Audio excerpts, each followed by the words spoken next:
ಏಷಯ ಗ್ರಂಥ 9ನೇ ಅಧ್ಯಾಯ 6ನೇ ವಚನ. ಏಷಯ 9:6, ಏಷಯ ಚಾಪ್ಟರ್ 9:6.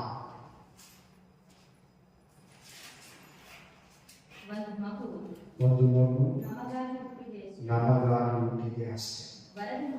ವರದ ಮಗ ನಮಗೆ ದೊರೆತನು, ಆಡಳಿತವು ಅವನ ಬಾಹುವಿನ ಮೇಲೆ ಇದೆ.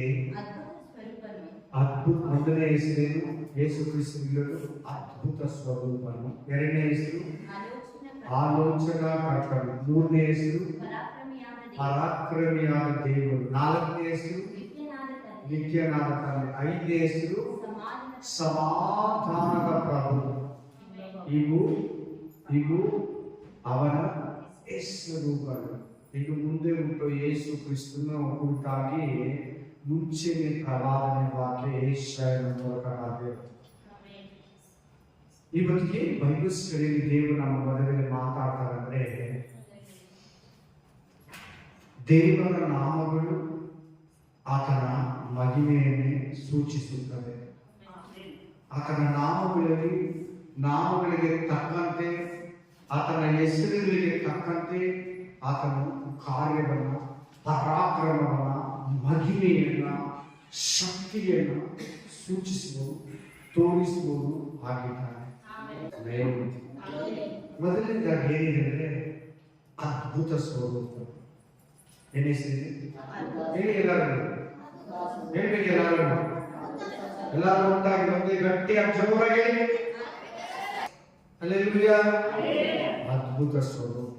ಓದಿ ಯೋಗ ಗ್ರಂಥ 5:9, ಜೋಬ್ ಚಾಪ್ಟರ್ 5:9, ಯೋಗ ಗ್ರಂಥ 5:9.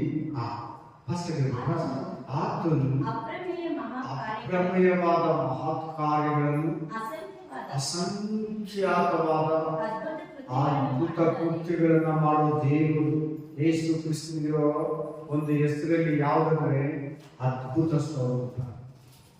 ಆತನು ಅಸಂಖ್ಯಾತವಾದ ಮಹತ್ ಕಾರ್ಯಗಳು, ಅನೇಕ ಅದ್ಭುತ ಕಾರ್ಯಗಳನ್ನು ಮಾಡುವ ದೇವರು.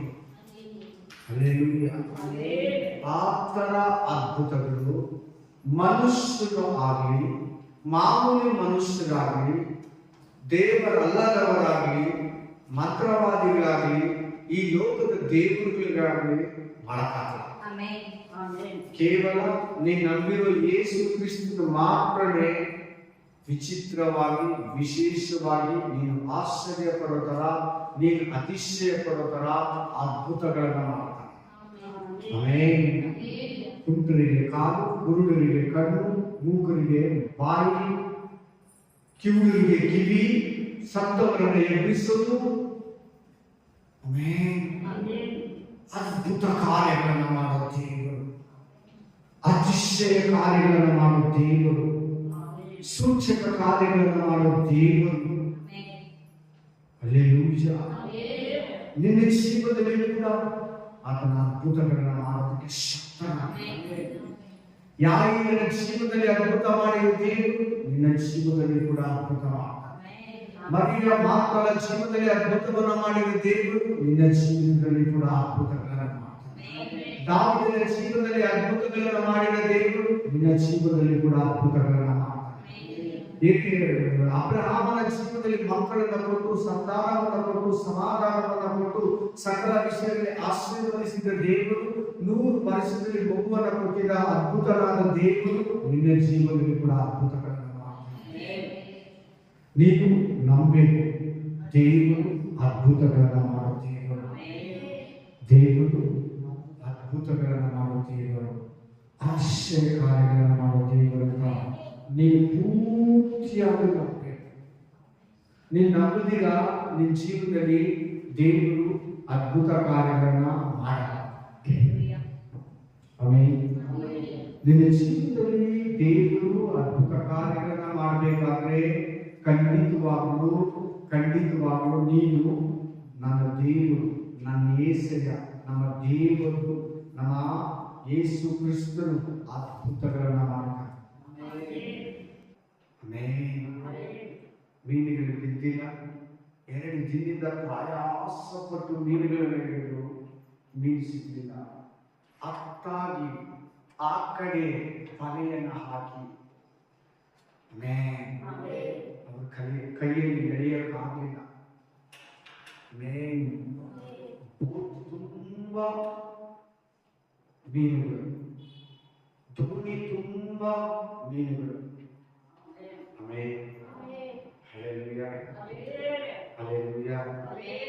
ಚೆನ್ನಾಗಿ ಕೇಳಿ, ಗಮನ ಕೊಟ್ಟು ಕೇಳಿ, ಮನಸ್ಸು ಕೊಟ್ಟು ಕೇಳಿ. ದೇವರು ನಿನ್ನ ಜೀವನದಲ್ಲಿ ಅದ್ಭುತಗಳನ್ನ ಮಾಡೋ ದೇವರು, ಅತಿಶಯ ಕಾರ್ಯಗಳನ್ನು ಮಾಡೋ ದೇವರು, ಮಾತು ಕಾರ್ಯಗಳನ್ನು ಮಾಡೋ ದೇವರು, ಸೂಚಕ ಕಾರ್ಯಗಳನ್ನು ಮಾಡೋ ದೇವರು. ಏನ್ ನಿಮಗೆ ಮನುಷ್ಯರು ಮಾಡಕ್ಕಾಗಲ್ಲೋ, ಏನ್ ನಿಮಗೆ ಡಾಕ್ಟರ್ಗಳು ಮಾಡಕ್ಕಾಗಲ್ಲೋ, ಏನ್ ನಿಮಗೆ ಮಂತ್ರವಾದಿಗಳು ಮಾಡಕ್ಕಾಗಲ್ಲೋ, ಏನ್ ನಿನ್ನ ಹತ್ರ ಇರೋ ದುಡ್ಡು ಮಾಡಕ್ಕಾಗಲ್ಲೋ, ಏನ್ ಈ ಲೋಕದ ದೇವರು ಮಾಡಕ್ಕಾಗಲ್ಲೋ, ಏನು ಸೈತಾನ ನಿಮಗೆ ಮಾಡಕ್ಕಾಗಲ್ಲೋ, ಅವೆಲ್ಲವನ್ನ ಯೇಸು ಕ್ರಿಸ್ತನು ಮಾಡೋಣಾಗಿದ್ದಾರೆ. ಇನ್ನೊಂದು ಹೆಸರು ಏನ್ ಗೊತ್ತಾ? ಇರುವುದನ್ನ ಇಲ್ಲದ ಹಾಗೆ ಕರೆಯುವವರು. ಇಲ್ಲ, ಆತನು ಮಾಡ್ತಾನೆ, ಇರುವ ಹಾಗೆ ಕರೆಯುವವನು ಆಗಿದ್ದಾನೆ. ನೀನ್ ಚೆನ್ನಾಗಿ ನಿನ್ನ ಜೀವನದಲ್ಲಿ ನಂಬು. ದೇವರು ಅದ್ಭುತಗಳನ್ನ ಮಾಡೋ ದೇವರು, ಅದ್ಭುತಗಳನ್ನ ಮಾಡೋ ದೇವರು. ಹಲ್ಲೆಲೂಯಾ. ಅದ್ಭುತಗಳು ಮಾಡ್ತಾರೆ ಅಂತ ನಂಬಿ, ಅತಿಶಯ ಕಾರ್ಯಗಳು ಮಾಡ್ತಾರೆ ಅಂತ ನಂಬಿ, ಬೈಬಲಲ್ಲಿರೋ ಅದ್ಭುತಗಳನ್ನೆಲ್ಲ ನಂಬಿ, ಬೈಬಲಲ್ಲಿರೋ ಒಂದೊಂದು ಅದ್ಭುತನ ಏನ್ ಮಾಡ್ಬೇಕು? ನೀವು ಓದಿ ಓದಿ ಓದಿ ನಂಬೇಕು. ಯಾರನ್ನ ಪಾಸ್ಟರ್ ಇದ್ದಾಗ, ಯಾರನ್ನ ಪಾಸ್ಟರ್ ಮೂಲಕ ಅದ್ಭುತ ನಡೆದಾಗ ನಂಬೇಕು. ನೀವು ಅವರನ್ನ ನಿನ್ನ ಜೀವನದಲ್ಲಿ ಅವಾಗ ಅದ್ಭುತಗಳು ನಡೀತೈತೆ. ಯಾರಿಗೂ 12 ವರ್ಷದ ರಕ್ತಪುಷ್ಪ ರೋಗಿಯನ್ನ ಸ್ವಸ್ಥ ಮಾಡಿದ್ದು ನಮ್ದ. ಅವ್ರ ಮಗಳು 12 ವರ್ಷದ ಹುಡುಗಿ ಸತ್ತೋಗಿದ್ದು ಏರ್ಪಡಿಸಿದ ಯೇಸು ಸ್ವಾಮಿ. ಹಲ್ಲೆಲೂಯಾ. ನಿನ್ ದೇವರು ಅದ್ಭುತ ಮಾಡೋ ದೇವರಂತ ಫಸ್ಟ್ ನೀನು ನಂಬೆ. ಆವಾಗಲೇ ನಿನ್ನ ಜೀವನದಲ್ಲಿ ಅದ್ಭುತಗಳು ಚಾಕು. ಹಲ್ಲೆಲೂಯಾ. ನಿನ್ನ ಪಾಪಗಳು ಕ್ಷಮಿಸಲ್ಪಟ್ಟಿರೋದು ಒಂದು ಅದ್ಭುತನೇ. ನೀನು ಇವತ್ತು ಜೀವಂತವಾಗಿರೋದು ಒಂದು ಅದ್ಭುತನೇ. ನೀನು ಹೊಂದಿರೋ ರಕ್ಷಣೆ ಒಂದು ಅದ್ಭುತ. ಹಲ್ಲೆಲೂಯಾ. ಈ ತರ ನಿನ್ನ ಹತ್ರ ಏನಿದೆ ಒಂದೊಂದು ಕೂಡ ಅದ್ಭುತ. ನೆಕ್ಸ್ಟ್ ಎರಡನೇ ಹೆಸರು ಏನಿದೆ? ಅದಕ್ಕೆ ಆಲೋಚನಾಕರ್ತ. ಏನಾದ್ರು ಆಲೋಚನಾಕರ್ತ. ಓದಿ ಯೋಹಾನ ಗ್ರಂಥ 16:13, ಜಾನ್ ಚಾಪ್ಟರ್ 16:30, ಯೋಹಾನ ಗ್ರಂಥ 16:13. ಸತ್ಯದ ಆತ್ಮನು ಬಂದಾಗ ಆತನು ನಿಮ್ಮನ್ನು ನಡೆಸಿಕೊಂಡು ಹೋಗಿ ಸಕಲ ವಿಷಯದಲ್ಲಿ ಸತ್ಯಕ್ಕೆ ಸೇರಿಸುವನು. ಆತನು ತನ್ನಷ್ಟಕ್ಕೆ ತಾನೇ ಮಾತಾಡದೆ, ತನ್ನಷ್ಟಕ್ಕೆ ತಾನೇ ಮಾತಾಡದೆ, ತನ್ನಷ್ಟಕ್ಕೆ ತಾನೇ ಮಾತಾಡದೆ ಹೊಸದಾಗಿ ಸತ್ಯದ ಆತ್ಮನು ಬಂದಾಗ ಆತನು ನಿಮ್ಮನ್ನು ನಡೆಸಿಕೊಂಡು ಹೋಗಿ ಸಕಲ ವಿಷಯದಲ್ಲಿಯೂ ಸತ್ಯಕ್ಕೆ ಸೇರಿಸುವನು. ಆತನು ತನ್ನಷ್ಟಕ್ಕೆ ತಾನೇ ಮಾತಾಡದೆ ಕೇಳಿದ ಮಾತುಗಳನ್ನೇ ಆಡುವನು ಮತ್ತು ಮುಂದಾದ ಸಂಗತಿಗಳನ್ನು ನಿಮಗೆ ತಿಳಿಸುವನು. ಏನ್ ಮಾಡ್ಬೇಕು, ಏನ್ ಮಾಡಬಾರ್ದು, ಏನ್ ಹೇಳ್ಬೇಕು, ಏನ್ ಹೇಳ್ಬಾರ್ದು, ಏನ್ ತಿನ್ಬೇಕು, ಏನ್ ತಿನ್ಬಾರ್ದು, ಎಲ್ಲಿ ಹೋಗ್ಬೇಕು, ಎಲ್ಲಿ ಹೋಗ್ಬಾರ್ದು, ಏನ್ ಮಾತಾಡ್ಬೇಕು, ಏನ್ ಮಾತಾಡಬಾರ್ದು, ಯಾವ ದೇವ್ರಿಗೆ ಇಷ್ಟ, ಯಾವ ದೇವ್ರಿಗೆ ಇಷ್ಟ ಇಲ್ಲ, ಯಾವುದು ಪಾಪ, ಯಾವುದು ಪರಿಶುದ್ಧ, ಯಾವುದು ಕತ್ತಲೆ, ಯಾವುದು ಬೆಳಕು, ಯಾವುದು ದೇವರು, ಯಾವುದು ಸೈತಾನರು, ಯಾವುದು ಭೂಲೋಕದ್ದು, ಯಾವುದು ಪರಲೋಕದ್ದು ಅಂತ ದೇವರು ನಿನಗೆ, ಪವಿತ್ರಾತ್ಮನು ನಿನಗೆ ಆಲೋಚನೆ ಕೊಡುವ ಆಲೋಚನಾ ಕರ್ತನಾಗಿದ್ದಾನೆ. ಚೆನ್ನಾಗಿ ಹೇಳ್ತಾ ನಿನ್ನ ಕುಟುಂಬ ಹೆಂಗ್ ನಡೆಸ್ಕೋಬೇಕು, ಸೇವೆ ಹೆಂಗ್ ಮಾಡ್ಬೇಕು, ಶತ್ರುನ ಹೆಂಗ್ ಗದರಿಸಬೇಕು, ಸೋದರಿಗಳನ್ನ ಹೆಂಗ್ ಗೆಲ್ಬೇಕು ಅಂತ ನಿಮಗೆ ಆಲೋಚನೆಯನ್ನ ಕೊಡ್ತಾನೆ. ಒಂದು ಕಷ್ಟದಿಂದ ಹೆಂಗೆ ಪಾರಾಗಬೇಕು, ಒಂದು ಶೋಧನೆಯಿಂದ ಹೆಂಗೆ ಹೊರಗೆ ಬರಬೇಕು, ಯಾರಿಗೆ ಹೆಂಗೆ ಉತ್ತರ ಕೊಡಬೇಕು, ಆಲೋಚನೆಯನ್ನು ಕೊಡ್ತಾನೆ. ಏನ್ ಬಗ್ಗೆ ದೇವರು ಮಾತಾಡ್ತಾ ಇದ್ದಾರೆ? ದೇವರ ನಾಮಗಳು ಆತನ ಮಹಿಮೆಯನ್ನೇ ಸೂಚಿಸುತ್ತವೆ. ಈಗ ಒಂದು ಕೊಟ್ಟೆ ಆಲೋಚನಾಕಾರಕನು ವಿವರಿಸ್ತಾರೆ. ಆತನ ನಾಮನೇ ಆತನ ಮಹಿಮೆ ತೋರಿಸ್ತಾರೆ. ಏನು ಇವಾಗ ಹೇಳ್ತಾರೆ? ಎರಡನೇದು ಆಲೋಚನಾ ಕರ್ತನು. ನಿನ್ನ ಜೀವನದಲ್ಲಿ, ನಿನ್ನ ಕುಟುಂಬದಲ್ಲಿ, ನಿನ್ನ ಆಧ್ಯಾತ್ಮಿಕ ಜೀವನದಲ್ಲಿ ಪ್ರತಿ ವಿಷಯದಲ್ಲಿ ಕೂಡ ನಿನಗೆ ಮಾತುಗಳನ್ನ, ಆಲೋಚನೆಗಳನ್ನ, ತಿಳುವಳಿಕೆಯನ್ನ, ರಹಸ್ಯಗಳನ್ನ ಹೇಳ್ಬೇಕು. ಏನನ್ನ ಪ್ರಾಬ್ಲಮ್ ಆಗಂಗಿದ್ರೆ ಮುಂಚೆನೆ ತೋರಿಸ್ತಾರೆ. ಪ್ರಾಬ್ಲಮ್ ಆಗ್ಬಿಟ್ಟಿದೆ, ಅದನ್ನ ಹೆಂಗ್ ತಪ್ಪಿಸ್ಕೊಬೇಕು ಹೇಳ್ಬೇಕು.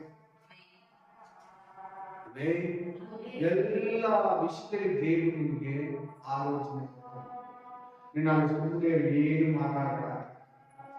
ಇನ್ನೊಂದು ಅಲ್ಲಿ ಹೋಗಿ ನೀನು ಈ ತರ ಮಾತಾಡೋಲ್ಲ, ಅಲ್ಲಿ ಹೋಗಿ ನೀನು ಈ ತರ ಮಾತಾಡ. ಅದು ನೀನು ದೇವರಿಗೆ ಬಳಕೊಡ್ಬೇಡ. ನೀನು ದೇವರಿಗೆ ಮಾತಾಡ್ಬೇಕು. ಯಾಕೆ? ನೀನು ಅದನ್ನು ಹೇಳ್ಬೇಕು, ಮಾತಾಡ್ಬೇಕು ಅಂತ. ನೀನು ದೇವರಿಗೆ ಹೇಳ್ಬೇಕು. ಆಗ ನಿನಗೆ ನಿನ್ನ ಗಂಡನ ಹತ್ರ ಏನ್ ಮಾತಾಡ್ಬೇಕು, ನಿನ್ನ ಹೆಂಡತಿ ಹತ್ರ ಏನ್ ಮಾತಾಡ್ಬೇಕು, ನಿನ್ನ ಪಾಸ್ಟರ್ ಹತ್ರ ಏನ್ ಮಾತಾಡ್ಬೇಕು, ನಿಮ್ಮ ಓನರ್ ಹತ್ರ ಏನ್ ಮಾತಾಡ್ಬೇಕು, ನಿಮ್ಮ ಆಳುಗಳ ಹತ್ರ ಏನ್ ಮಾತಾಡ್ಬೇಕು, ನಿಮ್ಮ ಮಕ್ಕಳ ಹತ್ರ ಏನ್ ಮಾತಾಡ್ಬೇಕು, ಪಿಶಾಚಿ ಹತ್ರ ಹೆಂಗೆ ನೀನು ವರ್ತಿಸ್ಬೇಕು. ಪ್ರತಿ ವಿಷಯದಲ್ಲಿ ದೇವರು, ಪರಿಶುದ್ಧಾತ್ಮನು, ಯೇಸು ಕ್ರಿಸ್ತನು ನಿನಗೆ ಆಲೋಚನೆಗಳನ್ನು ಕೊಡ್ತಾನೆ. ಹಳೆ ಒಡಂಬಡಿಕೆಯಲ್ಲಿ ರಾಜರಿಗೆ ಯುದ್ಧಕ್ಕೆ ಎಲ್ಲಿ ಹೋಗ್ಬೇಕು, ಯಾವ ಕಡೆಗೆ ಹೋಗ್ಬೇಕು, ಎಷ್ಟು ಜನನ ಕಳಿಸ್ಬೇಕಂತ ಏನ್ ಮಾಡ್ತಾ ಇದ್ದ? ಆಲೋಚನೆಗಳನ್ನ ಕೊಡ್ತಾ ಇದ್ದ. ಏನ್ ಹಂಗೆ ಅವ್ರು ಮಾಡ್ತಾ ಇದ್ರು, ಯುದ್ಧದಲ್ಲಿ ಜಯ. ಕೆಲವ್ರ ಹತ್ರ ಪೌಲ್ನ ಹೋಗ್ಬೇಡ ಅಂತ ಹೇಳ್ತಾರೆ, ನನಗೆ ಹೋಗ್ತಾ ಇದ್ರು ಪೌಲ. ಒಂದ್ ಹತ್ರ ನೀನು ಸುಮ್ಮನೆ ಬೇಡ, ಮಾತಾಡ್ತಾನೆ ಇಲ್ಲ ಅಂತ ಹೇಳಿದ್ರು ಪೌಲ, ಮಾತಾಡ್ತಾನೆ ಇಲ್ಲ. ಅಲ್ಲೇ ವಿಷಯ. ಹಾಗೆ ದೇವರು ನಿನ್ನ ಜೀವನದಲ್ಲಿ ಕೂಡ ಪ್ರತಿ ವಿಷಯದಲ್ಲಿ ನಿನಗೆ ಆಲೋಚನೆಯನ್ನು ಕೊಡ್ತಾನೆ. ಆಕ್ಚುಲಿ ಇಂಗ್ಲಿಷ್ ಅಲ್ಲಿ ಏನ್ ಬರ್ತಿದ್ರೆ ಅಂದ್ರೆ ವಂಡರ್ಫುಲ್ ಕೌನ್ಸಿಲರ್. ಹಾಗಂದ್ರೆ ಹೇಳ್ಕೊಡು, ನಿನಗೆ ಹೇಳ್ಕೊಡಬೇಕು. ಬೈಬಲ್ ಬಗ್ಗೆ, ದೇವ್ರ ಬಗ್ಗೆ ಆಲೋಚನೆಗಳನ್ನು ಕೊಡೋ ಒಳ್ಳೆ ಬೋಧಕರು ಕೂಡ ಬೇಕು. ಹೇಳ್ಕೊಟ್ಟಾಗ ನೀನು ಕೇಳಿದ್ರೆ, ಅವ್ರು ಹೇಳ್ಕೊಟ್ಟಾಗ ನೀನು ಆತ್ಮಿಕ ಜೀವನ ಕಟ್ಕೊಂಡ್ರೆ, ಅವ್ರು ಹೇಳ್ಕೊಟ್ಟಾಗೆ ನೀನು ಪ್ರಾರ್ಥನೆಯನ್ನ, ನಿನ್ನ ಕುಟುಂಬವನ್ನ ನಡೆಸ್ತದೆ. ಬೈಬಲ್ ಹೇಳಿದಂಗೆ ಪರಿಶುದ್ಧಾತ್ಮ ನೀನು ಬೋಧಿಸಿದಂಗೆ ನಿನ್ನ ಕುಟುಂಬವನ್ನ, ಮನೆಯನ್ನ, ಆತ್ಮಿಕ ಜೀವಿತವನ್ನ ಕಟ್ಕೊಂಡ್ರೆ, ನಿನ್ನ ಆಲೋಚನೆಗಳು ನಿನ್ನ ಅಂತೆ ನೀನು ನಡ್ಕೊಂಡ್ರೆ, ಆಲೋಚನೆಗಳನ್ನ ನೀನು ದೇವರು ಕೊಡೋ ಆಲೋಚನೆಗಳನ್ನ, ಪರಿಶುದ್ಧಾತ್ಮ ಕೊಡೋ ಆಲೋಚನೆಗಳನ್ನ ನೀನು ನೆರವೇರಿಸುವಾಗ ಖಂಡಿತವಾಗಲೂ ನೀನು ಸಫಲನಾಗ್ತದೆ. ಮೂರನೇ ಸೇರಿದ ದೇವರಿಗೆ ಪರಾಕ್ರಮಿಯಾದ ದೇವರು. ಎಂತ ದೇವರು?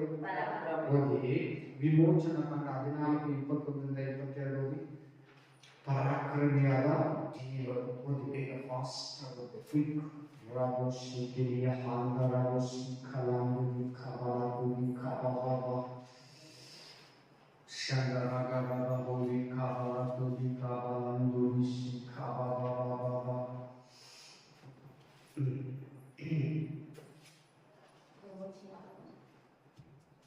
ವಿಮೋಚನ ಕಾಂಡ 14:21-22 ವಾಕ್ಯ ಭಾಗಕ್ಕೆ ಮಾತನಾಡ.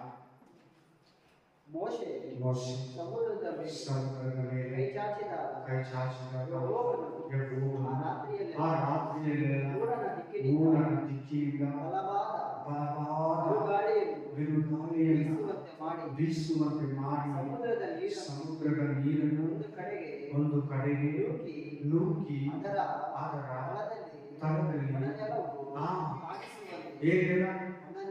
ಏನೆಲ್ಲ ಎಲ್ಲ ಇರಬೇಕು. ಹೇಗೆಲ್ಲ?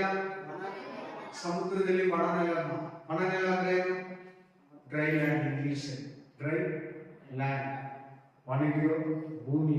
ಸಮುದ್ರ ಎಷ್ಟು ನೀರಿರ್ತದೆ, ಎಷ್ಟು ಆಳ ಇರ್ತದೆ? 4 ಕಿಲೋಮೀಟರ್ ಆಳ ಇರ್ತದೆ. ಕಡಿಮೆ ಅಂದ್ರೆ 4 ಕಿಲೋಮೀಟರ್ ಆಳ ಇರ್ತದೆ. 4 ಕಿಲೋಮೀಟರ್ ಎಷ್ಟು ಗೊತ್ತಾ? ಇಲ್ಲಿಂದ ಕೇರ್ ಅಷ್ಟು ಆಳ ಇರ್ತದೆ, ಅಷ್ಟು ನೀರಿದ್ರೆ ಹೆಂಗ್ ಒಣಗ್ತೈತೆ? ದೇವರು ಹೆಂಗೆ ಒಂದೇ ಕ್ಷಣದಲ್ಲಿ ಒಣಗಿಸ್ತ. ಇದು ಏನಂತಿದೆ? ಮೂರನೇ ಹೆಸರು ದೇವರಿಗೆ ಪರಾಕ್ರಮಿಯಾದ ದೇವರು. ಈ ಸಮುದ್ರ ಉದ್ದ ಆಗಲೇ ಎಷ್ಟು ಗೊತ್ತಾ? ಚಿಕ್ಕ ಸಮುದ್ರನೇ ಈ ಸಮುದ್ರದ ಇದನ್ನು ರೋಡ್ ಮಾಡಿದ್ದು ಸಮುದ್ರದಲ್ಲಿ 1.5 ಕಿಲೋಮೀಟರ್ ಆಗಲ್ಲ. ಎಷ್ಟು? ಇಲ್ಲಿಂದ ರಿಂಗ್ ರೋಡ್ ಉದ್ದ ಎಷ್ಟು ಗೊತ್ತಾ? ಈ ಸಮುದ್ರ ರೋಡ್ ಮಾಡಿದಾಗನು ದೇವರಿಗೆ ಇಷ್ಟು ದೊಡ್ಡ ಸಮುದ್ರನ ರೋಡ್ ಮಾಡಿ, ಎಷ್ಟು ದೊಡ್ಡ ರೋಡ್ ಲೆಕ್ಕ ಮಾಡ್ಕೊಂಡು ಇಲ್ಲಿಂದ ರಿಂಗ್ ರೋಡ್ ಅಷ್ಟು ಆಗಲ್ಲ, ಉದ್ದ ದೇವರಿಗೆ ಅಷ್ಟು ರೋಡ್ ಮಾಡಿ ಅದರಲ್ಲಿ 24 ಲಕ್ಷ ಇಸ್ರಾಯೇಲ್ ನೋಡಿ. ಇಲ್ಲಿ ನೋಡಿ, ಇದು ರೋಡ್ ರೆಡ್ ಕಲರ್, ಈ ಕಡೆ ಆ ಕಡೆ ನೀರು ನೋಡ್ಕೊಳ್ಳಿ. ನೋಡಿ ಎಲ್ಲರೂ ನೋಡಿ, ಸೆಂಟ್ರಲ್ಲಿ ರೆಡ್ ಕಲರ್ ರೋಡ್, ಸಮುದ್ರ ಇದೆ, ಟೋಟಲಿ ಸಮುದ್ರ.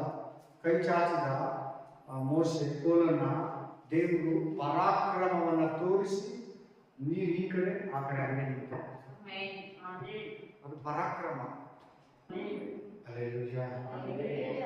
ಪರಾಕ್ರಮಿಯಾದ ದೇವರು ಯಾರು ನಾನು ಮಾಡಿದ? ಒಬ್ಬನು ಮಾಡ್ದ, ಸಮುದ್ರದ ಮೇಲೆ ನಡೆದ. ಏನಿನ ಮೇಲೆ ನಡೆದ? ಸಮುದ್ರದ ಏನು ಮಾಡ್ದ? ವಿಭಾಗ ಮಾಡ್ದ. ಎರಡನೇದು ಸಮುದ್ರದ ಮೇಲೆ ನಡೆದ.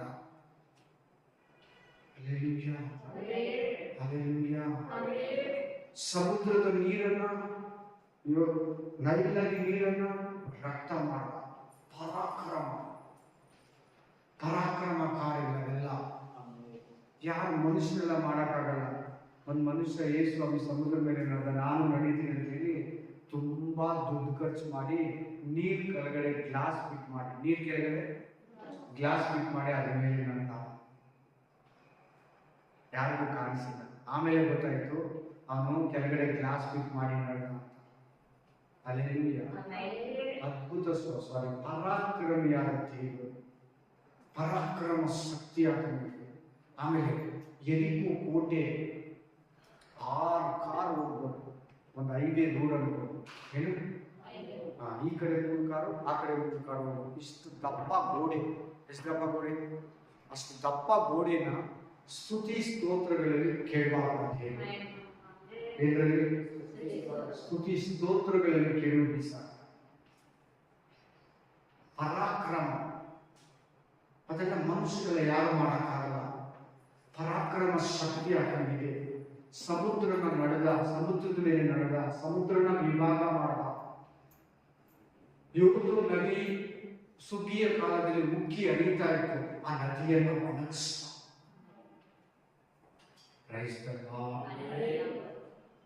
ಮಳೆಯನ್ನು ಬರ ಮಾಡ್ದ, ಮಳೆ ಬರದಿರಲು ಮಾಡ್ದ, ಮಂಚನ್ನ ಬರ ಮಾಡ್ದ. ಪರಾಕ್ರಮ ದೇವರು. ಮಳೆಯನ್ನ ಬಾಂದ್ರೆ ಬರ್ತದೆ, ಬೇಡ ನಿಲ್ತೈತೆ. ಈಗಲೂ ಅಷ್ಟೇ ದೇವರು ಸಮುದ್ರ ಒಣಗೋಗಂದ್ರೆ ಸಮುದ್ರ ಎಲ್ಲ ಒಣಗ್ತದೆ. ನಾವೆಲ್ಲ ಹೋಗಿ ಮನೆಗಳು ಕಟ್ಕೋಬಹುದು ಸಮುದ್ರದಲ್ಲಿ. ಹೌದು, ಈ ಭೂಮಿ ಎಲ್ಲ ನೀರು ತುಂಬಿಕೊಂಡ್ರೆ ತುಂಬೋಗ್ಬಿಡ್ತದೆ. ಆತ ಹೇಳಿದ್ರೆ ಸಮುದ್ರ ನೀರು ಭೂಮಿಗೆ ಬಾಂದ್ರೆ ಬಂದ್ಬಿಡ್ತದೆ. ಆತ ನಿಂಗೆ ಇಟ್ಕೊಂಡು ಹಿಂಗೆ ಇರು, ಈ ಕಡೆ ಬರಬೇಡ. ಹಾಗಾದ್ರೆ ನಾವು ನ್ಯೂಸಲ್ಲಿ ನೋಡ್ತೀವಿ, ಸಮುದ್ರದ ಅಲೆಗಳು ಬಂತು, ಆ ಬೀಚಲ್ಲಿರೋ ಮನೆಗಳು, ಹೋಟ್ಲುಗಳು ಎಲ್ಲ ಕೊಚ್ಕೊಂಡೋಯ್ತು ಅಂತ ಕೇಳ್ತೀರಾ ಅಂತ ಕೇಳ್ಬೋದು. ಆಮೇಲೆ ಆಕ್ಚುಲಿ ಅವ್ರ ಮನೆ ಕಟ್ಟಿರೋದು, ಹೋಟ್ಲುಗಳು ಕಟ್ಟಿರೋದು, ಅಲ್ಲಿ ಇದು ಕಟ್ಟಿರೋದು ಸಮುದ್ರ. ಅವರು ಸಮುದ್ರನ ಅಕ್ವೇರ್ ಮಾಡಿಕೊಂಡು ಒಳಗೆ ಬಂದಿದ್ದಾರೆ. ಸಮುದ್ರ ವಾಕ್ಯ ಹೇಳ್ತದೆ, ಕೀರ್ತನೆಗಳ ಗ್ರಂಥ, ಅದು ಎಲ್ಲೇ ನಮ್ಮ ನೀರು ಬರಲ್ಲ, ತನ್ನ ಜಾಗಕ್ಕೆ ಅದು ಬರ್ತಾ ಇದೆ. ಜನಗಳೇನಂದ್ರೆ ಸಮುದ್ರ ಹೋಗಿ ಈಚೆ ಬಂತು ಅನ್ಕೋತಾರೆ. ಎಲ್ಲಾದ್ರೂ ಲೆಕ್ಕಾಚಾರ ಇಟ್ಟಿರ್ತಾರೆ. ದೇವರು ಪರಾಕ್ರಮ, ಬೇರೆ ಯಾರು ಮಾಡಲ್ಲ. ಯಾಕೆ ಇವತ್ತು ದೇವರು ಬೈಬಲ್ ಸ್ಟಡಿಯಲ್ಲಿ ನಿಮ್ಮ ಹತ್ರ ಮಾತಾಡ್ತಾ ಇದ್ದೀನಿ ಅಂದ್ರೆ, ದೇವರು ಎಷ್ಟು ಶಕ್ತಿ, ದೇವರು ಎಷ್ಟು ಬಲ ಇದೆ. ದೇವರು ನನ್ನ ಜೀವನದಲ್ಲಿ ಕೂಡ ಪರಾಕ್ರಮ ಕಾರ್ಯಗಳನ್ನು ಮಾಡ್ತಾನಂತ ನೀವು ಕಂಪ್ಲೀಟ್ಲಿ ನಂಬಬೇಕು. ವಾಕ್ಯ ಹೇಳ್ತಾರೆ, ಸ್ಪಷ್ಟವಾಗಿ ಹೇಳ್ತಾರೆ, ಕ್ಲೀನ್ ಆಗಿ ಹೇಳ್ತಾರೆ. ಏನಂತ ಹೇಳ್ತಾರೆ? ಅದು ಪರಾಕ್ರಮವನ್ನು ಮಾಡುತ್ತೆ. ನೀವು ಓದಿದ ವಿಮೋಚನಾ ಕಾಂಡ 14ನೇ ಅಧ್ಯಾಯದಲ್ಲಿ ಓದಿದ ವಚನ, ಸಮುದ್ರ 2 ಭಾಗ ಆಯಿತು. ಸಮುದ್ರ ತಮಾಷೆ ಎಲ್ಲ 4 ಕಿಲೋಮೀಟರ್ ಅಲ್ಲ ಇರ್ತದೆ, ಅದಕ್ಕಿಂತ ಜಾಸ್ತಿ ಇರ್ತದೆ. 4 ಕಿಲೋಮೀಟರ್ ಅಲ್ಲ, 1.5 ಕಿಲೋಮೀಟರ್ ಆಗಲ್ಲ, 38 ಕಿಲೋಮೀಟರ್ ಉದ್ದ ಸಮುದ್ರವನ್ನು ಖಾಲಿ ಮಾಡಿದ್ದಾರೆ. ಆ ನೀರನ್ನ ಎಲ್ಲಿ ತಂದ, ಆ ನೀರನ್ನ ಎಲ್ಲಿ ಕಳಿಸ್ದ. ಹಾಗೆ ನಿನ್ನ ಜೀವನದಲ್ಲಿ ಕೂಡ ದೇವರು ಪರಾಕ್ರಮ ಕಾರ್ಯಗಳನ್ನು ಮಾಡ್ತಾನಂತ. ಯಾವ ವಿಷಯದಲ್ಲಿ ನಿನಗೆ ಮನುಷ್ಯರು, ಡಾಕ್ಟರ್, ಲೋಕ, ನೀನು ನಿನ್ನ ದುಡ್ಡು ಮಾಡಲು ಅದನ್ನ ದೇವರು ಮಾಡ್ತಾನಂತ. ಸಂಪೂರ್ಣವಾಗಿ ನಂಬು.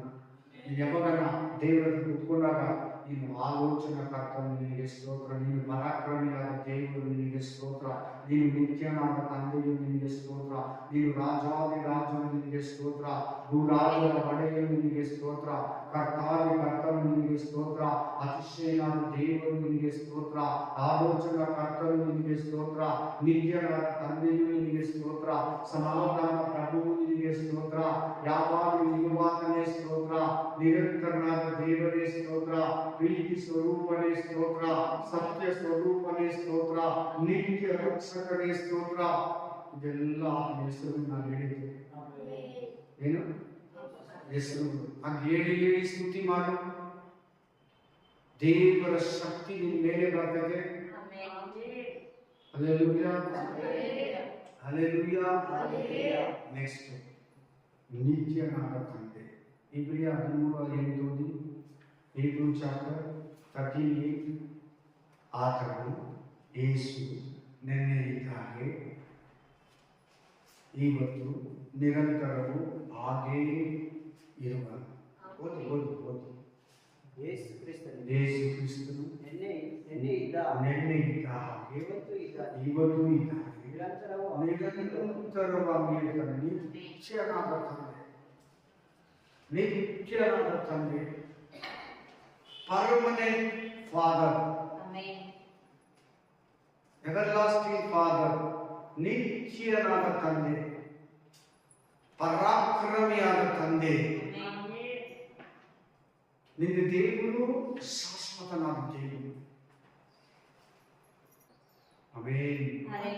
ವಾಕ್ಯ ಹೇಳ್ತದೆ ನಿತ್ಯನಾದ ತಂದೆ. ಒಂದು ತಿಳಿದು, ಈ ದೇವರು ನಿನಗೆ ನಿಜವಾದ ತಂದೆ. ನಿನ್ನನ್ನು ಹುಟ್ಟಿಸಿದ ತಂದೆ, ನಿಮ್ಮ ತಾಯಿ ಗಂಡ ಅಂದರೆ ನಿಮ್ಮ ತಂದೆ ಇದ್ದಾರಲ್ಲ, ಆತನು ಭೂಮಿಯಲ್ಲಿರೋವರೆಗೂ, ನೀನು ಹುಟ್ಟಿದ ಮುಂಚೆ ತಾಯಿಯ ಹೊಟ್ಟೆಯಲ್ಲಿರೋವಾಗ, ಹುಟ್ಟಿ ಭೂಮಿಯಲ್ಲಿರೋವರೆಗೂ, ಆಮೇಲೆ ಕೂಡ ನಿನ್ನ ತಂದೆ ಆಯಿತು. ನಿತ್ಯ ನಿತ್ಯ ಅಂದರೆ ಯಾವಾಗಲೂ ನಿರಂತರ, ಶಾಶ್ವತ, ಪರ್ಮನೆಂಟ್, ಅಂತ್ಯನೇ ಇಲ್ಲ ಅಂತ. ಏನೇನು ಅಂತ್ಯನೇ ಇಲ್ಲ. ಮಾತಾಡ್ಬೇಕಿದ್ದಾರೆ ನಾವು, ಅಂತ್ಯನೇ ಇಲ್ಲ. ಸೊ ನಿನ್ನ ದೇವರು ಯಾವತ್ತೋ ಒಂದು ಕಾಲದಲ್ಲಿ ಇದ್ದು ಆಮೇಲೆ ಇರೋನಲ್ಲ. ನೀನು ಹಳೆ ದೇವರುಗಳ ಥರ ಅಲ್ಲ, ನೀನು ಬಿಟ್ಟು ಬಂದಿರೋ ದೇವರುಗಳ ಥರ ಅಲ್ಲ. ಈಗ ಭೂಮಿಯಲ್ಲಿ ಎಷ್ಟೋ ಮಂದಿ 2 ಲಕ್ಷ ಮಂದಿ ದೇವರು ಅಂತಿದ್ದಾರೆ. ಎಷ್ಟು ಮಂದಿ? ಅವ್ರ ನಂತರ ಮನುಷ್ಯ, ಅವ್ರ ನಂತರ ನಾನು ದೇವರು ಅಂತ ಪಾದ ಪೂಜೆ ಮಾಡಿಸ್ಕೊಂತಾರೆ, ಹೂವು ಹಾಕ್ಸ್ಕೊಂತಾರೆ, ಕಾಲು ತೋರಿಸ್ಕೊಂತಾರೆ, ನಮಸ್ಕಾರ ಮಾಡ್ಕೊಂತಾರೆ, ಅವ್ರ ಹತ್ರ ಆಶೀರ್ವಾದ ಇಸ್ಕೊಂತಾರೆ. ಅವ್ರು ಏನ್ ಮಾಡ್ತಾರೆ, ಒಂದು 100 ವರ್ಷ ಆದ್ಮೇಲೆ, 70 ವರ್ಷ ಆದ್ಮೇಲೆ, 80 ವರ್ಷ ಆದ್ಮೇಲೆ, 50 ವರ್ಷ ಆದ್ಮೇಲೆ ಸತ್ತು ಹೋಗ್ತಾರೆ. ಆಮೇಲೆ ಮಣ್ಣ ಹಾಕ್ತಾರೆ. ಎಲ್ಲ ಥರ ಏನಾಗ್ತಾರೆ, ಆದರೆ ಅವರು ದೇವರಿಗೆ ವರ್ಣಿಸ್ಕೊಂತಾರೆ. ಈಗಲೂ ಭೂಮಿ ಮೇಲೆ 2 ಲಕ್ಷ ಜನ ನಾನು ದೇವರು ಅಂತ ಹೇಳಿದ್ರೆ ಅವರೇ ಹೇಳ್ತಾರೆ ನಾನು ದೇವರು. ನಾನು ಆ ಥರ ಭೂಮಿ ಇರೋ ಮಕ್ಕಳು ಇರ್ತಾರೆ.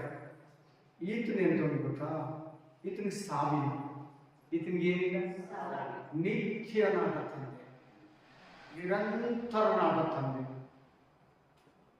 ನೀನು ಹೋಗ್ತೀಯ, ನಿನ್ನ ಮಕ್ಕಳಿಗೂ ಈತಿನ ತಂದೆ, ನಿನ್ನ ಮಕ್ಕಳು ಹೋಗ್ತಾರೆ, ನಿನ್ನ ಮೊಮ್ಮಕ್ಕಳಿಗೂ ಈತಿನ ತಂದೆ, ಅವರು ಹೋಗ್ತಾರೆ, ಮನೆ ಮೊಮ್ಮಕ್ಕಳಿಗೂ ಈತಿನ ತಂದೆ. ನಿನ್ನ ತಂದೆಗೆ, ತಾಯಿಗೆ ತಂದೆ, ನಿನ್ನ ತಾತ ಅಜ್ಜಿಗೆ ತಂದೆ, ನಿನ್ನ ಮುತ್ತಾತ ಮುತ್ತಜ್ಜಿಗೆ ತಂದೆ. ನಿತ್ಯನಾದ ತಂದೆ ಅಂದ್ರೆ ನಿನ್ನ ದೇವರು ನಿರಂತರನಾಗಿರ್ತಾನೆ, ಶಾಶ್ವತವಾಗಿರ್ತಾನೆ. ಸೊ ನೀನು ಭಯಪಡಬಾರ್ದು. ನನ್ನ ದೇವರು ನಿತ್ಯನಾಗಿರ್ತಾನೆ.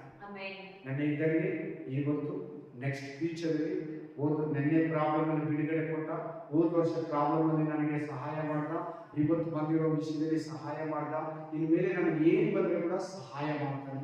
ಆತನ ಪರ್ಮನೆಂಟ್ ದೇವರು, ತಂದೆಯಾದ ದೇವರು. ಕೇಳಿದ್ರೆ ತಂದೆಯಾದ ದೇವರು. ತಂದೆಯ ಮಾತನ್ನ ನೀವು ಸಿಂಪಲ್ ಆಗಿ ಕೇಳಿದ್ರೆ ತುಂಬಾ ದೊಡ್ಡ ಮಾತು. ಈ ಹೊಸ ಒಡಂಬಡಿಕೆಯಲ್ಲಿ ನಮ್ಮೆಲ್ಲರಿಗೂ ಆತನು ತಂದೆಯಾಗಿದ್ದಾನೆ. ಹಳೆ ಒಡಂಬಡಿಕೆಯಲ್ಲಿ ತಂದೆ ಅಂತ ತಾನು ಪ್ರಕಟಿಸಿಕೊಂಡಿಲ್ಲ. ಹೊಸ ಒಡಂಬಡಿಕೆಯಲ್ಲಿ ನಾವು ಪ್ರೀತಿಯಿಂದ ಅಪ್ಪ ತಂದೆಯೇ ಅಂತ ಕರಿತೀರಂತೆ. ದೇವರು ಯಾರನ್ನ ಅಪ್ಪ ತಂದೆಯೇ ಅಂತ ಕರಿತೀವಿ. ಮಗನ ಭಾವದಿಂದ ಅಪ್ಪ ತಂದೆಯೇ ಅಂತ ಕರಿತೀರಂತೆ. Spirit of God, mighty name of Jesus, mighty name of Jesus. ಸಮಾಧಾನ ಪ್ರಭು. ನೆಕ್ಸ್ಟ್ ಏನು? ಸಮಾಧಾನ ಪ್ರಭು. ಹಲ್ಲೆಲೂಯಾ. ಐದನೇದಲ್ವಾ? ಐದನೇ ಸಮಾಧಾನದ ಪ್ರಭು. ನೋಡಿ, ಯೇಸು ಕ್ರಿಸ್ತನು ನಿಮಗೆ ಸಮಾಧಾನವಾಗಲಿ ಅಂತ ಹೇಳಿದ. ಸುವಾರ್ತೆ ಸಮಾಧಾನವಾಗಿದೆ. ಈ ಲೋಕದಲ್ಲಿ ಏನಾದರೂ ನಿಜವಾದ ಸಮಾಧಾನ, ಒಳ್ಳೆಯ ಸಮಾಧಾನ ಅಂತಿದ್ರೆ ಯೇಸು ಸ್ವಾಮಿ ತಂದೆಯಾದ ದೇವರು. ಒಂದು ಮನುಷ್ಯನಿಗೆ ನಿಜವಾದ ಸಮಾಧಾನ ಅಂದರೆ ಯೇಸು ಸ್ವಾಮಿ. ಈ ಗುಟ್ಕಾ, ತಂಬಾಕು, cinema, serial, theatre, club, disco, cabaret, game, Facebook, ಇವೆಲ್ಲ ಆ ಟೈಮ್ಗೆ ಸಮಾಧಾನ ಕೊಡ್ತೈತೆ. ದೇವರ ವಾಕ್ಯ, ದೇವರ ಸುವಾರ್ತೆ, ದೇವರ ಬಲಪಾಶ್ವ, ದೇವರ ಮಗನಾದ ಯೇಸು ಕ್ರಿಸ್ತನು ನಿನಗೆ ಸಮಾಧಾನವಾಗುತ್ತಾನೆ. Price the lord. ನೀನು ಒಂದು ವಿಶ್ವಾಸಿ ಕ್ರಿಸ್ತನಲ್ಲಿದ್ದು ಪರಿಶುದ್ಧಾತ್ಮನಿಂದ ನಡೆಸಿಕೊಂಡ್ರೆ ಮೂರನೇ ಫಲನೇ ಸಮಾಧಾನ. ಅವರಿಗೆ ಶಾಶ್ವತವಾದ ಸಮಾಧಾನ, ನಿತ್ಯವಾದ ಸಮಾಧಾನ. Praise the Lord. Praise the Lord. Hallelujah. Next, ಪ್ರೀತಿ ಸ್ವರೂಪನು. ಕೀರ್ತನೆಗಳು 51:1 ಎಲ್ಲಿರ್ತದೆ? ಕೀರ್ತನೆಗಳು 51:1 ಏನಂತ ಬರೆದಿದೆ ಅಂದರೆ, ಪ್ರೀತಿ ಸ್ವರೂಪನಾದ ತಂದೆಯೇ, ಪ್ರೀತಿ ಸ್ವರೂಪನಾದ ದೇವರೇ, ನನ್ನನ್ನ ಕರುಣಿಸು. ಆರನೇ ಮಾತು, ದೇವರಿಗೆ ಇನ್ನೊಂದು ಹೆಸರೇನು? ಪ್ರೀತಿ ಸ್ವರೂಪ. ಏನ್ ಹೆಸರು? ಪ್ರೀತಿ ಎಲ್ಲಿಂದ ಬಂದಿದ್ದು? ದೇವರ ಹೃದಯದಿಂದ. ದೇವರು ಪ್ರೀತಿ ಸ್ವರೂಪಿಯಾಗಿದ್ದಾನೆ. ಆ ಪ್ರೀತಿಯನ್ನು ತನ್ನ ಮಗನ ಮೂಲಕ ತೋರ್ಪಡಿಸಿದ. ಆ ಪ್ರೀತಿಯನ್ನು ಕಲ್ವಾರಿ ಶಿಲುಬೆಯಲ್ಲಿ ತೋರ್ಪಡಿಸಿದ. ದೇವರು ಪ್ರೀತಿಯಾಗಿದ್ದಾನೆ. ಒಂದು ಮನುಷ್ಯ, ಒಂದು ವಿಶ್ವಾಸಿ, ಒಂದು ಪಾಪಿ ಪ್ರೀತಿಯಲ್ಲಿ ಬೆಳೆಯಬೇಕಾಗುತ್ತೆ. ದೇವರು ಪ್ರೀತಿ ಸ್ವರೂಪನಾಗಿದ್ದಾನೆ. ಆತನು ನಾವು ಪಾಪದಲ್ಲಿರುವಾಗ ನಮ್ಮನ್ನು ಕ್ಷಮಿಸಿ, ನಮ್ಮ ಪಾಪಗಳಿಗಾಗಿ ಆತನು ತನ್ನ ಪ್ರಾಣವನ್ನು ಕೊಟ್ಟು ನಿನ್ನನ್ನು ಮರಣದಿಂದ, ಪಾತಾಳದಿಂದ, ನರಕದಿಂದ, ಸೈತಾನನಿಂದ ಬಿಡುಗಡೆ ಮಾಡಿದ್ದಾನೆ. ಆತನು ಪ್ರೀತಿ ಸ್ವರೂಪನಾಗಿದ್ದಾನೆ. ಆತನ ಪ್ರೀತಿಗೆ ಕೊನೆಯಿಲ್ಲ. ಆತನ ಪ್ರೀತಿಗೆ ಅನ್ಲಿಮಿಟೆಡ್. ನೀನು ಏನು ಕ್ರಯ ಕಟ್ಟಕ್ಕಾಗಲ್ಲ. ಅಷ್ಟು ನಿನ್ನನ್ನ ಪ್ರೀತಿ ಮಾಡಿದ್ದಾನೆ. ಯಾರು ನಿನ್ನನ್ನ ಅಷ್ಟು ಪ್ರೀತಿ ಮಾಡಲ್ಲ. ಈ ಲೋಕದವರು ನಿನ್ನನ್ನು ಹೆಂಗ್ ಗೊತ್ತಾ ಪ್ರೀತಿ ಮಾಡೋದು? ನೀನ್ ಏನಾದ್ರೂ ಕೊಟ್ರೆ, ನೀನ್ ಚೆನ್ನಾಗಿ ಮಾತಾಡಿದ್ರೆ, ನೀನ್ ಅವನ್ನ ಬೈದಿದ್ರೆ, ನೀನ್ ಅವನ್ನ ಹೊಗಳಿದ್ರೆ ನಿನ್ನನ್ನ ಪ್ರೀತಿ ಮಾಡೋದು. ನಿಜನಲ್ವಾ? ಹಲ್ಲೆಲೂಯಾ. ನೀನು ಅವ್ರ ಕಾಲಲ್ಲಿ ಬಿದ್ದರೆ ನಿನ್ನನ್ನು ಪ್ರೀತಿಸ್ತಾರೆ, ಇಲ್ಲಂದ್ರೆ ದ್ವೇಷಿಸ್ತಾರೆ. ದೇವರ ಹಾಗಲ್ಲ. ಇದ್ಯಾವುದು ಮಾಡಬೇಡ, ನಿನ್ನ ಪ್ರೀತಿಸ್ತಾರೆ. ಇದ್ಯಾವುದು ನೀನು ಕೊಡಬೇಡ, ನಿನ್ನ ಪ್ರೀತಿಸ್ತಾರೆ. ಲಾಭವಿಲ್ಲದ ಪ್ರೀತಿ, ಅಗಾಪೆ ಪ್ರೀತಿ, ನಿರಂತರವಾದ ಪ್ರೀತಿ, ನಿತ್ಯವಾದ ಪ್ರೀತಿ, ಕಲ್ಮಶವಿಲ್ಲದ ಪ್ರೀತಿ, ಲಾಭವಿಲ್ಲದ ಪ್ರೀತಿ. ದೇವರು ಪ್ರೀತಿ ಸ್ವರೂಪನು. ಪ್ರೀತಿನೇ ನೀವು ಬೆಳಿಬೇಕಾಗುತ್ತೆ. ಒಂದು ವಿಶ್ವಾಸಿ ಬೆಳೀತಾ ಬೆಳೀತಾ ಬೆಳೀತಾ ಯಾವಾಗ ಮಾತಾಡ್ತಾರೆ? ಒಂದು ಪ್ರೀತಿ ಬಗ್ಗೆ ಹೇಳಿ ನೋಡೋಣ. ಎಷ್ಟೇ ತಾರೀಕು ಮಾತಾಡೋದು ಹೇಳಿ ನೋಡೋಣ. ಪ್ರೀತಿ ಬಗ್ಗೆ ಮಾತಾಡೋದು ದೇವರು ರೀಸೆಂಟ್ ಆಗಿ ಮಾತಾಡೋದು. 17ನೇ ತಾರೀಕು 12ನೇ ತಿಂಗಳು 2023 ಭಾನುವಾರ ನೀನು ಪ್ರೀತಿಸೋನಾಗಿರ್ಬೇಕು. ನಾನು ನನ್ನ ಟೈಮ್ ಬರೋ ಒಳಗಡೆ 34 ವರ್ಷ ಒಳಗಡೆ ಎಲ್ಲಾನು ತಂದೆಯನ್ನು ಪ್ರೀತಿಸ್ತಾ ಬಂದಂತೆ ನೀನು ನನ್ನನ್ನ ಮನುಷ್ಯನ ಪ್ರೀತಿಸ್ತಾ ಪೂರ್ಣ ಸ್ಥಿತಿಗೆ ಬಂದ. ಮತ್ತೆ ಎರಡು ವಾಕ್ಯ ಒಂದೇ ಅಧ್ಯಾಯದಲ್ಲಿ ತೋರಿಸ್ಕೊಡ್ತಾ ಇಲ್ವಾ? ಪರಿಶುದ್ಧಾತ್ಮ ದೇವರು ಪ್ರೀತಿಯನ್ನು ಬೆಳೆಯಬೇಕು. ಆಮೇನ್. ಅದೇ ರೀತಿ ದೇವರು ಕೂಡ ಪ್ರೀತಿಯಾಗಿದ್ದಾರೆ. ಇಲ್ಲಾಂದ್ರೆ ನಾವು ಯಾರು ದೇವರ ಹತ್ರ ಬರಕ್ಕಾಗ್ತಾರೆ?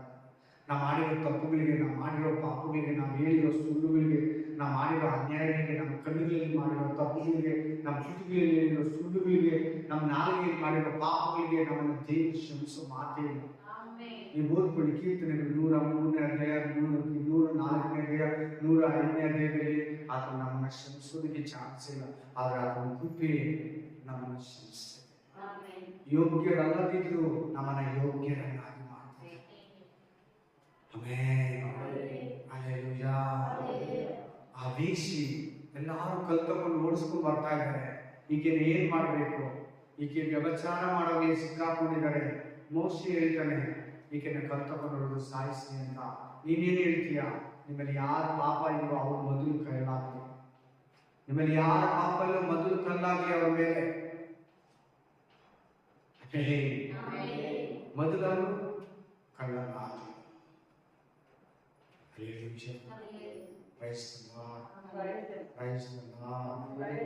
ಏನ್ ಪ್ರಕಟವಾಗ್ತಿದೆ? ಆ ವೇಷಿ ಕೆಟ್ಟ ಸ್ತ್ರೀ ಪ್ರೀತಿ. ಯಾರು ಇಲ್ಲಿರುವಾಗ ಬಾವಿ ಹತ್ರ ಹೋಗ್ತಾನೆ ಮಧ್ಯಾಹ್ನ, ಯಾರು ಬರಲ್ಲ ಪಾಪ. ಎಲ್ಲಾರು ಇರುವಾಗ ವೇಷಿ ಸೂಳೆ ಅಂತ ನಾನು ಮಾತಾಡೋದು ಬೇರೆಯವ್ರು ಕೇಳಿಸ್ಕೊಂತಾರೆ. ಈಕೆಗೆ ನಾಚಿಕೆ ಆಗುತ್ತೆ. ನಾನು ಸುವಾರ್ತೆ ಕೇಳೋದಿಲ್ಲ ಅಂತ ಹೇಳಿ ಒಬ್ಬಳೇ ಇರುವಾಗ ಹೋಗ್ತಾನೆ ಬಾವಿ ಹತ್ರ. ಅದೇ ಪ್ರೀತಿ. ಸತ್ತಿರೋ ಲಾಜರನ್ನು ಎಬ್ಬಿಸಕ್ಕೆ ಹೋಗ್ತಾನೆ, ಅಲ್ಲಿ ಕಣ್ಣೀರಾಗ್ತಾನೆ. ಆ ಜನಗಳೆಲ್ಲ ಅಂತಾರೆ ಇವ್ರ ಮೇಲೆ ಎಷ್ಟು ಪ್ರೀತಿ ಇಟ್ಟಿದ್ದಾನೆ. ಮಾತಾ ಮರಿಯ ಲಾಜರನಲ್ಲಿ ಎಷ್ಟು ಪ್ರೀತಿ ಇಟ್ಟಿದ್ದಾನೆ ಇದ್ರು. ಆಮೇಲೆ ಹಲ್ಲೆಲೂಯಾ. ಎಷ್ಟು ಪ್ರೀತಿ ಇಟ್ಟಿದ್ದಾನೆ. ಆಮೇಲೆ ಹಲ್ಲೆಲೂಯಾ. ಪ್ರೀತಿ. ನೆಕ್ಸ್ಟ್ ಆತನು 1 ತಿಮೋಥಿ 6ನೇ ಅಧ್ಯಾಯ 5-16, 1 ತಿಮೋಥಿ ಚಾಪ್ಟರ್ 6 15-16. ಭಾಗ್ಯವಂತನಾದ ಏಕಾಧಿಪತಿ ನೀನು. ಏನ್ ದೇವರಿಗೆ ಇನ್ನೊಂದು ಹೆಸರು? ಜಾಸ್ತಿ ಜನ ಅಷ್ಟೇ ಹೇಳ್ತಾ ಇಲ್ಲ. ಈ 1 ಅವರ್ ಎಷ್ಟಾಗುತ್ತೆ ಅಷ್ಟೇ. ಆತನು ಏಕಾಧಿಪತಿ. ಅದರ ಅರ್ಥ ಏನು ಗೊತ್ತಾ? ಆತನಿಗೆ ಯಾರು ಅಧಿಪತಿ ಇಲ್ಲ. ಆತನಿಗಿಂತ ದೊಡ್ಡವರು ಯಾರಿಲ್ಲ. ಆತನಿಗೆ ಸಾಲ ಕೊಡೋರು ಯಾರಿಲ್ಲ. ಆತನಿಗೆ ಬುದ್ಧಿ ಹೇಳೋರು ಯಾರಿಲ್ಲ. ಆತನಿಗೆ ಮೂಗು ಬಿಟ್ಟು ಓದುವವರು ಯಾರಿಲ್ಲ. ಏಕಾಧಿಪತಿ. ತನಗೆ ತಾನೇ ಗ್ರೇಟ್. ತನಗೆ ತಾನೇ ಗ್ರೇಟ್. ನಾವನ್ನ ನಮ್ಮ ಗ್ರೇಟ್ ಯಾರಂದ್ರೆ ನಮ್ಗಿಂತ ದೊಡ್ಡವರು, ನಮ್ಮ ದೇವರೇ ಸೇರ್ತೀವಿ. ಆತನಿಗೆ ಯಾರಿಲ್ಲ. ತನಗೆ ತಾನೇ ಮಾಡಿ. ಹಲ್ಲೆಲೂಯಾ. ನಾವೆಲ್ಲ ಕೊಚ್ಕೊಳ್ತೀವಿ, ಅದು ತಪ್ಪು. ದೇವ್ರು ಕೊಚ್ಕೊಂಡ್ರೆ ಕೊಚ್ಕೊಬಹುದು. ಏಕಾಧಿಪತಿ, ಐಕ್ಯಪತಿ. ಈ ಪ್ರಪಂಚದಲ್ಲಿ ದೊಡ್ಡವನಾಗಿದ್ದಾನಂದ್ರೆ ನಮ್ಮ ದೇವರು ಯೇಸು ಕ್ರಿಸ್ತನು.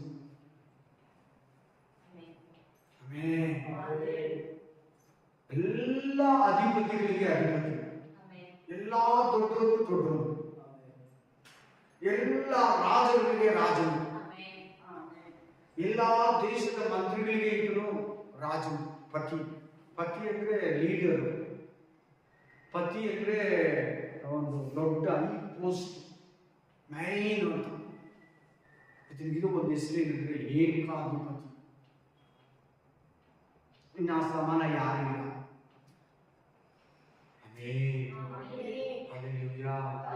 ನೋಡಿ, ನೀವು ಎಂತ ದೇವ್ರನ್ನ ವಿಶ್ವಾಸ ಮಾಡಿದ್ರು, ನೀನು ಎಂತ ದೇವ್ರನ್ನ ಆರಾಧಿಸ್ತಾ ಇದ್ದೀರ ನೋಡಿ. ನೀನು ಎಂತ ದೇವರ ಹತ್ರಕ್ಕೆ ಸೇರೋದಕ್ಕೆ ಬಂದು ದೀಕ್ಷಾಸ್ಥಾನ ತಗೊಂಡು ಪರಿಶುದ್ಧ ಆರಾಧನೆಯಲ್ಲಿ ಪಾಲ್ಗೊಂಡು ಕರ್ತನ ಭೋಜನ ತಿಂತ ಆತನನ್ನ ನಿತ್ಯ ಆನಂದ ಪಡ್ತಾ ಇದ್ದೀರು.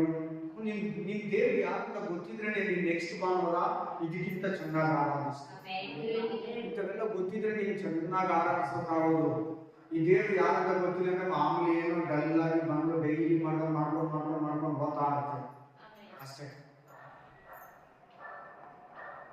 ಆಮೇನ್. ಈ ಪದಗಳಿದೆಯಲ್ಲ, ಈ ಹೆಸರುಗಳಿದೆಯಲ್ಲ, ಈ ನಾಮಗಳಿದೆಯಲ್ಲ, ಈ ನಾಮದ ಮಹಿಮೆ ಏನು, ಅರ್ಥ ಏನು ಅಂತ ನಿಮಗೆ ಬೋಧಿಸ್ತಾರೆ. ಈ ನಾಮದ ಅರ್ಥವನ್ನು ತಿಳ್ಕೊಂಡ್ರೆ ನೀವು ಚೆನ್ನಾಗಿ ಆರಾಧಿಸ್ತಾರೆ.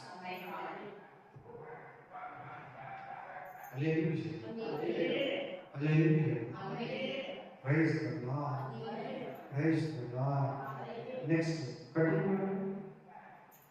ತನ್ನ ಕೃತ ಸಮಯದಲ್ಲಿ ಆತನನ್ನು ಪ್ರತ್ಯಕ್ಷಪಡಿಸುವನು. ಆ ಏಕಾಧಿಪತಿಯು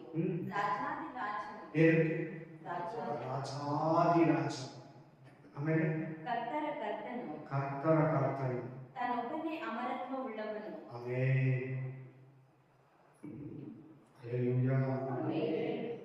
ಭೂಲೋಕದಲ್ಲಿರೋ ಎಲ್ಲ ರಾಜರಿಗೆ ರಾಜ, ಈತನಿಗಿಂತ ದೊಡ್ಡ ರಾಜ ಇಲ್ಲ. ಇನ್ಯಾರ ದೊಡ್ಡ ರಾಜ ಇದ್ದಾರೆ ನೀವು ಹುಡುಕದೇನು ಸಿಗಲ್ಲ. ನೋಡಿ, ಎಂತ ಮಗ, ಎಂತ ರಾಜನಿಗೆ ನೀವು ಪ್ರಜೆಗಳಾಗಿದ್ದರು. ನಿನ್ನನ್ನು ಆಳೋ ರಾಜ ಭೂಲೋಕದ ರಾಜ. ಆಮೇನ್. ಯಾವ ಪ್ರಧಾನಿ ಮುಖ್ಯಮಂತ್ರಿ ಅಲ್ಲ, ಅದು ಶಾರೀರಿಕವಾಗಿ ಅವ್ರು ಇರ್ಬೋದು, ನಾನು ಇಲ್ಲ ಅನ್ನಲ್ಲ, ಅವರೇನು ನಾನು ಕಡಿಮೆ ಇಲ್ಲ, ಅವ್ರೇನಿರೋದು ಕೂಡ ದೇವರೇ. ಹಲ್ಲೆಲೂಯಾ. ನೀನನ್ನು ಆಳೋದು ರಾಜಾದಿರಾಜ, ದೇವಾದಿ ದೇವ. ದೇವಾದಿ ದೇವರಂದ್ರೆ ದೇವರಿಗೆ ದೇವರು. ಹಬ್ಬ ಹೆಸರಿಗೆ ಅರ್ಥ ಆಯ್ತು. ಎಷ್ಟು ದೇವರುಗಳಿದ್ದಾರೋ ಪ್ರಪಂಚದಲ್ಲಿ, ಅವ್ರಿಗೂ ಈಗಿನ ದೇವರು. ಅರ್ಥ ಆಯ್ತಾ? ಹೆಸರಿಗೆ ಅರ್ಥ ಆಯ್ತು.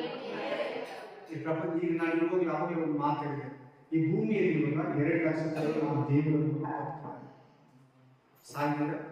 ಅವರು ಒಂದು ದಿನ ಸತ್ತು ಹೋಗ್ತಾರೆ. ಹೇ ಸ್ವಾಮಿ ಸಾವೇ ಇಲ್ಲ. ಹೇ ಸ್ವಾಮಿ ಏನಿಲ್ಲ, ಸಾವೇ ಇಲ್ಲ. ಈ ವಾಕ್ಯ ಹೇಳ್ತಾರೆ, ರಾಜಾದಿರಾಜ, ದೇವಾದಿ ದೇವರು.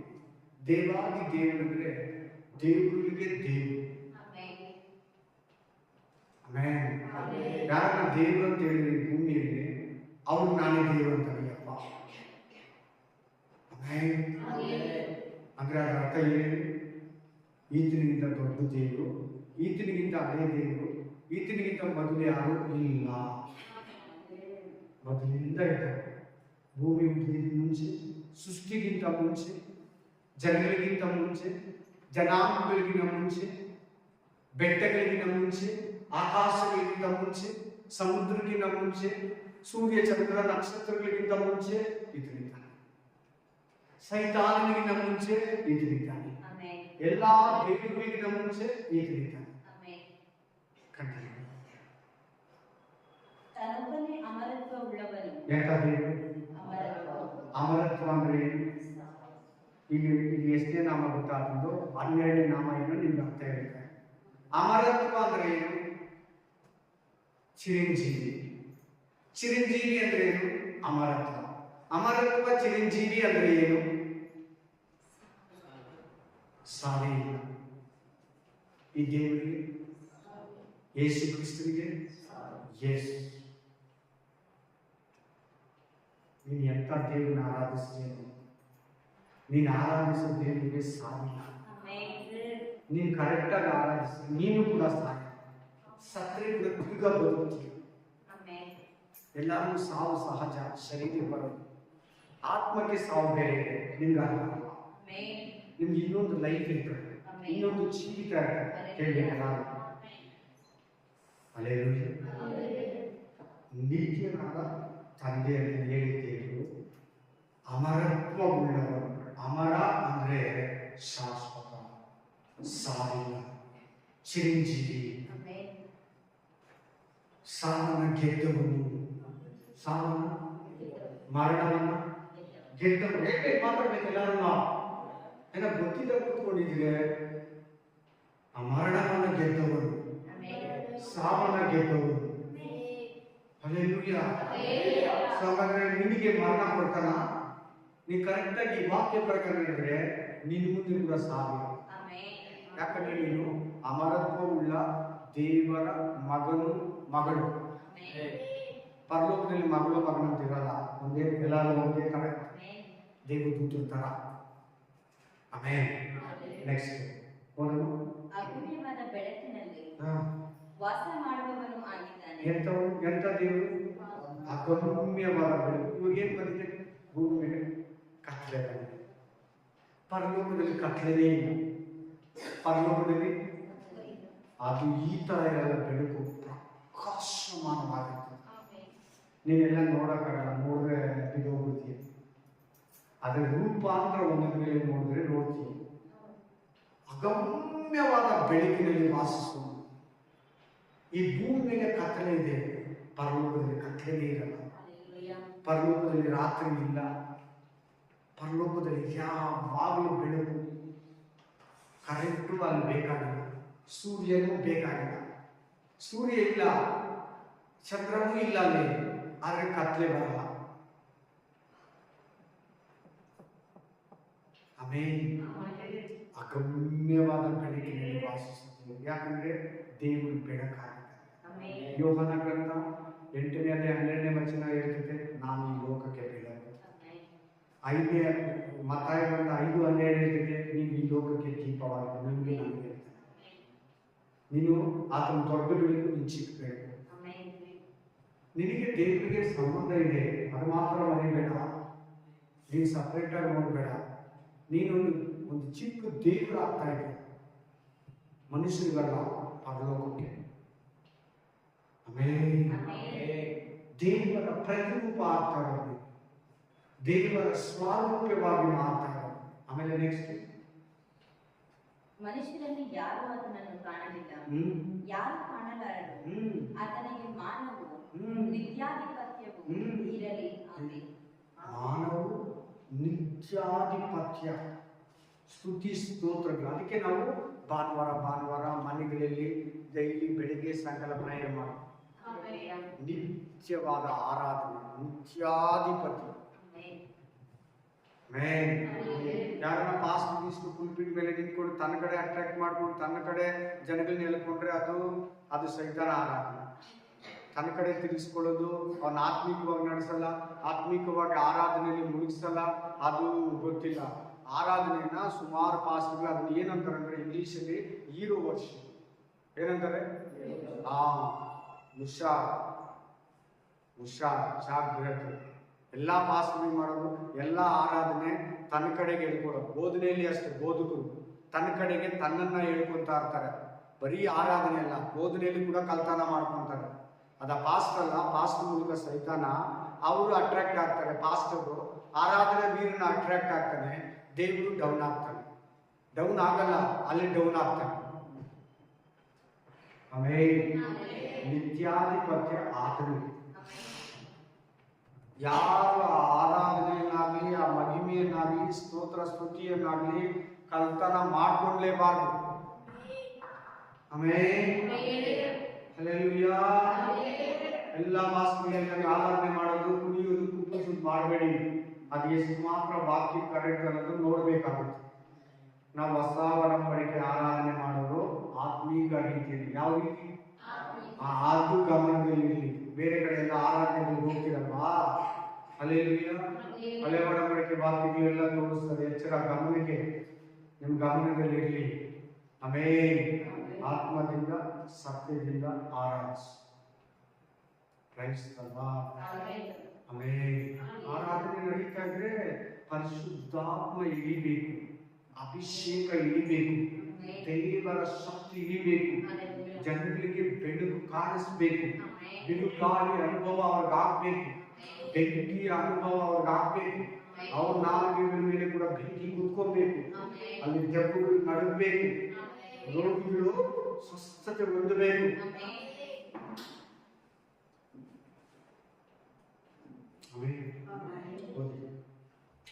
ಯೋಹಾನ 14:6 John chapter 14:6. ನಾನು ಹೇಳ್ತೀನಿ, ಕೇಳಿಸ್ಕೊಳ್ಳಿ. ನಾನೇ ಮಾರ್ಗ, ನಾನೇ ಜೀವ, ನಾನೇ ಸತ್ಯ. 3 ಹೆಸರಿದೆ ದೇವರಿಗೆ. ಎಷ್ಟು ಹೆಸರಿದೆ? ನಾನೇ ಮಾರ್ಗ. ಒಂದು ಮನುಷ್ಯ ದೇವರಿಗೆ ಹೋಗ್ಬೇಕಂದ್ರೆ ಯೇಸು ಕ್ರಿಸ್ತ ಮಾರ್ಗ. ನೀನು ಬೇರೆ ಯಾವ ಮಾರ್ಗವನ್ನು ಹಿಡಿದ್ರೆ ಕೆಲವರು ಬಂದು ವಾಪಸ್ ಹೋಗ್ಬಿಟ್ಟಿದ್ದಾರೆ, ದೇವರಿಗೆ ಬಂದು ಹಿಂದಕ್ಕೆ ಹೋಗಿದ್ದಾರೆ. ನೋಡಿದ್ರೆ ಯಾರ ಯಾರು ನೋಡಿದ್ರೆ ಹಿಂದಕ್ಕೆ ಹೋಗ್ಬಿಟ್ಟಾರೆ. ಅದು ಅವರು ಮಾರ್ಗ ತಪ್ಪಿರೋದು. ಅವರು ದೇವರ ಹತ್ರಕ್ಕೆ ಹೋಗೋದನ್ನು ಬಿಟ್ಟು ಪಿಶಾಚನ ಹತ್ರ, ಸೈತಾನ ಹತ್ರ ಹೋಗ್ತಾ ಇದ್ದಾರೆ, ನರಕಕ್ಕೆ ಹೋಗ್ತಾ ಇದ್ದಾರೆ, ನಾಶನಕ್ಕೆ ಹೋಗ್ತಾ ಇದ್ದಾರೆ. ಯೇಸುವಿನ ಮಾರ್ಗದಲ್ಲೇ ನಡೆದರೆ, ಇಕ್ಕಟ್ಟಾದ ಮಾರ್ಗದಲ್ಲೇ ನಡೆದರೆ ನಿತ್ಯ ಜೀವಕ್ಕೆ ಹೋಗ್ತಾರೆ. ಯೇಸು ಕ್ರಿಸ್ತನ ಏನಾಗಿದೆ, ಒಂದು ಮನುಷ್ಯನಿಗೆ ದೇವರ ಹತ್ರಕ್ಕೆ ಹೋಗೋದಕ್ಕೆ ಮಾರ್ಗ, ನಾನೇ ಮಾರ್ಗ, ಆತನಿಗಿರೋ ಇನ್ನೊಂದು ಹೆಸರು ನಾನೇ ಸತ್ಯ. ಒಂದು ಮನುಷ್ಯ ಸತ್ಯದಲ್ಲಿ ನಡೆದರೆ, ಸತ್ಯವನ್ನು ಮಾತಾಡಿದ್ರೆ, ಸತ್ಯದಲ್ಲಿ ಆರಾಧಿಸಿದ್ರೆ, ಸತ್ಯವನ್ನು ಬೋಧಿಸಿದ್ರೆ, ಸತ್ಯವನ್ನು ಆಚರಿಸಿದ್ರೆ, ಸತ್ಯವನ್ನು ಕೈಗೊಂಡ್ರೆ ದೇವರ ಸತ್ಯ ಸ್ವರೂಪನನ್ನ ಆತನಿಗೆ ಇನ್ನೊಂದು ಹೆಸರು ಸತ್ಯ ಸ್ವರೂಪನ, ಸತ್ಯದ ಆತ್ಮ, ಸತ್ಯದ ದೇವರು ಆತನಿಗಿರೋ ಹೆಸರು. ಈ ದೇವರು ಸತ್ಯ. ಬೇರೆ ದೇವರ ಬಗ್ಗೆ ನಾನು ಹೇಳ್ತಾ ಇಲ್ಲ, ಈ ದೇವರು ಸತ್ಯ. ಸತ್ಯ ಅಂದರೆ ಇರೋದಿಲ್ಲ, ಆ ಥರ ಏನಾದರೂ ಮಿಕ್ಸ್ ಇಲ್ಲ, ಒರಿಜಿನಲ್ ಪ್ಯೂರಿಟಿ. ನೆಕ್ಸ್ಟ್, ನಾನೇ ಜೀವ. ಪ್ರತಿ ಮನುಷ್ಯನಿಗೂ ಜೀವ ಯೇಸು ಕ್ರಿಸ್ತ. ನೆಕ್ಸ್ಟ್, ಯೋಹಾನನ 10:11 ಏನಿದೆ ಇದರಲ್ಲಿ? ನಾನೇ ಒಳ್ಳೆಯ ಕುರುಬನ. ಪ್ರತಿ ಮನುಷ್ಯನಿಗೂ ನಾವು ಕುರಿಗಳು. ನಾವೇನು? ಯೇಸು ಕ್ರಿಸ್ತನ ಕುರುಬನು. ಕುರಿಗಳಿಗೆ ಕುರಿ ಮೇಯಿಸಲು ಬೇಕಾ ಬೇಡವಾ? ನೀರ ಹತ್ರಕ್ಕೆ ಯಾಕೆ ಕರ್ಕೊಂಡು ಹೋಗೋದು? ಆ ಮನೆಯಿಂದ ತೋಟಕ್ಕೆ ಯಾರು ಕರ್ಕೊಂಡು ಹೋಗೋದು? ಲ್ಯಾಂಡ್ಗೆ ಮೇಯಿಸೋದಕ್ಕೆ ಕುರುಬ. ಅವ್ರಿಗೆ ಗಲೀಜಾದಾಗ ತೊಳೆಯೋದು ಯಾರು? ಕುರುಬ. ಏನನ್ನ ತೋಳನೋ, ಸಿಂಹನೋ, ಕರಡಿನೋ, ಕುರಿಗಳನ್ನು ತಿನ್ನಕ್ ಬಂದ್ರೆ ಕಾಯೋದು ಯಾರು? ಕುರುಬ. ಅವ್ರಿಗೆ ನೀರಡಿಕೆ ಆದಾಗ ಮೇಯಿಸೋದು ಕರ್ಕೊಂಡು ಹೋಗೋದು ಯಾರು? ಹಳ್ಳದ ಕುರುಬ. ಆಮೇಲೆ ಹಸಿರು ಹುಲ್ಲು ಕಡೆ ಕರ್ಕೊಂಡು ಹೋಗ್ತಾನೆ, ಬೇರೆ ಬೇರೆ ಬೇರೆ ಬೇರೆ ಕಡೆ. ಯಾರು? ಕುರಿ ಮೇಯಿಸು ಕುರುಬ. ಹಾಗೆ ಯೇಸು ಕ್ರಿಸ್ತ ನಿನಗೆ ಒಳ್ಳೆಯ ಕುರುಬನಾಗಿದ್ದಾನೆ. ನೀನು ಈ ಯೇಸು ದೇವರನ್ನ ಸ್ವೀಕಾರ ಮಾಡಿಕೊಳ್ಳುವಾಗ ನಿನ್ನ ಆತ್ಮೀಕ ದಾಹವನ್ನು ನೀಗಿಸ್ತಾನೆ. ಆತನ ಕುರುಬನಾಗಿರ್ತಾನೆ, ನೀನು ಕುರಿಯಾಗಿರ್ತೀಯ, ನೀನು ಆಯಾಗ ಮಲ್ಕೊಂತೀಯ, ನಿನ್ನ ಕಾಯ್ತಾ ಇರ್ತಾನೆ. ನಿದ್ರೆ ಮಾಡಲ್ಲ, ತೂಗಿಸಲ್ಲ. ದೇವರು ನಿದ್ರೆ ಮಾಡಲ್ಲ, ತೂಗಿಸಲ್ಲ, ನಮ್ಮನ್ನ ಕಾಯ್ತಾ ಇರ್ತಾನೆ. ನಿನ್ ದೇವ್ರು ಯಾರಂತ ಗೊತ್ತಾಗ್ತಾ ಇದೆಯಾ? ನೀನು ನಿದ್ರೆ ಮಾಡ್ತಾ ಇದ್ರಿಂದ ಆತನು ಕಾಯ್ಕೊಂಡಿರ್ತಾನೆ. ಚಿಕ್ಕ ಮಗು ನಿಮಗೆ ಹಂಗೆ ಕಾಯ್ತಾ ಇರ್ತಾನೆ. ನೆಕ್ಸ್ಟ್, ಯೋಹಾನ ಗ್ರಂಥ 10:8 ಅದರಲ್ಲಿ ನಾನೇ ಪರಲೋಕಕ್ಕೆ ಬಾಗಿಲು. ಯೇಸು ಕ್ರಿಸ್ತನು ಪ್ರತಿ ಮನುಷ್ಯನಿಗೆ ದೇವರಿಗೆ ಹೋಗೋಕೆ ಬಾಗಿಲಾಗಿದೆ. ಆ ಬಾಗಿಲು ಮೂಲಕನೇ ಎಲ್ಲಾರು ಹೋಗ್ಬೇಕು. ಆ ಬಾಗಿಲು ಬಿಟ್ಟು ಬೇರೆ ಬಾಗಿಲು ಹೋದ್ರೆ ನಾಶನಕ್ಕೆ ಹೋಗ್ತಾರೆ. ಯೇಸು ಕ್ರಿಸ್ತನೆಂಬ ಬಾಗಿಲು ಮೂಲಕ ಒಳಗಡೆ ಹೋದ್ರೆ ದೇವರ ಹತ್ರ ಹೋಗ್ತಾರೆ. Praise the lord. Hallelujah. Amen. ಯೋಹಾನ ಗ್ರಂಥ 11:25 ನಾನೇ ಪುನರುತ್ಥಾನ. ಒಂದು ಮನುಷ್ಯ ಸತ್ತು ಬದುಕಬೇಕಂದ್ರೆ, ಸತ್ತಲ್ಲಿ ಮಣ್ಣು ಮಾಡ್ತಾರಲ್ಲ, ಸತ್ತೋದಾಗ ತಿರ್ಗಾ ಹೋಗಿ ಎಬ್ಬರಿಸ್ತಾನೆ. ಲಾಸ್ಟ್ಗೆ ಸತ್ತಿರೋ ಎಲ್ಲಾರು ಎಬ್ಬರಿಸ್ತಾನೆ. ಒಳ್ಳೆಯವನ್ನ ಕೆಟ್ಟವನ್ನ ಎಬ್ಬರಿಸ್ತಾನೆ. ಇವ್ರು ನರಕಕ್ಕ ಸ್ವರ್ಗಕ್ಕ, ಎಲ್ಲಿಗೆ? ನರಕಕ್ಕ ಸ್ವರ್ಗಕ್ಕ ಅಂತ ಡಿಸೈಡ್ ಮಾಡ್ತಾರೆ. ಎಲ್ಲಾರು ಎದ್ದಿರ್ತಾರೆ. ಒಳ್ಳೆಯವರು ಎದ್ದಿರ್ತಾರೆ, ಕೆಟ್ಟವರು ಎದ್ದಿರ್ತಾರೆ, ಪಾಪಿಗಳು ಎದ್ದಿರ್ತಾರೆ, ಪರಿಶುದ್ಧರು ಎದ್ದಿರ್ತಾರೆ. ಎಲ್ಲಾರು ಎದ್ದಿರ್ತಾರೆ. ನೀನು ಏನು ತಪ್ಪು ಮಾಡಂತೇಳಿ ಈ ಕಡೆ ಹೋಗಂತೇಳಿ, ನೀನು ಏನು ಹೆಂಗೆ ನಡ್ಕೊಂಡೆ ಅಂತೇಳಿ ಭಯಭಕ್ತಿಯಿಂದ ನಮ್ಮ ರಾಜ್ಯದಲ್ಲಿ ಸೇರಿದಂತ ಪದಗಡೆ ಕಳಿಸ್ತಾನೆ. ಆತನು ನಮಗೆ ಬಾಗಿಲಾಗಿದ್ದಾನೆ. ಆತನು ನಮಗೆ ಪುನರುತ್ಥಾನ ಆಗಿದ್ದಾನೆ, ರಿಜರೆಕ್ಷನ್. ನೆಕ್ಸ್ಟ್, ನ್ಯಾಯಾಧಿಪತಿ. ಆತನು ಏನಾಗಿದ್ದಾನೆ? ನ್ಯಾಯಾಧಿಪತಿ ಆಗಿದ್ದಾನೆ. ಯೋಹಾನ ಗ್ರಂಥ 5ನೇ ಅಧ್ಯಾಯದಲ್ಲಿ ಈ ಲೋಕಕ್ಕೆ ನಾನು ನ್ಯಾಯ ತೀರಿಸುತ್ತೇನೆ. ಆಮೆನ್. ಹಲ್ಲೆಲೂಯಾ. ಆತನು ನ್ಯಾಯವನ್ನು ತೀರಿಸುವ ನ್ಯಾಯಾಧಿಪತಿ. ಈ ಪ್ರಪಂಚದಲ್ಲಿರೋ ಪ್ರತಿ ಮನುಷ್ಯನು ಒಂದು ದಿನ ಬಂದು ಮುಂದೆ ನಿಲ್ಬೇಕು. ಆಮೆನ್. ಪಾಪಿನ ನಿಲ್ಬೇಕು, ಪರಿಶುದ್ಧನ ನಿಲ್ಬೇಕು. ದೇವರು ನಮ್ದವ್ರು ನಿಲ್ಬೇಕು, ನಮ್ಮ ದೇವರು ನಿಲ್ಬೇಕು.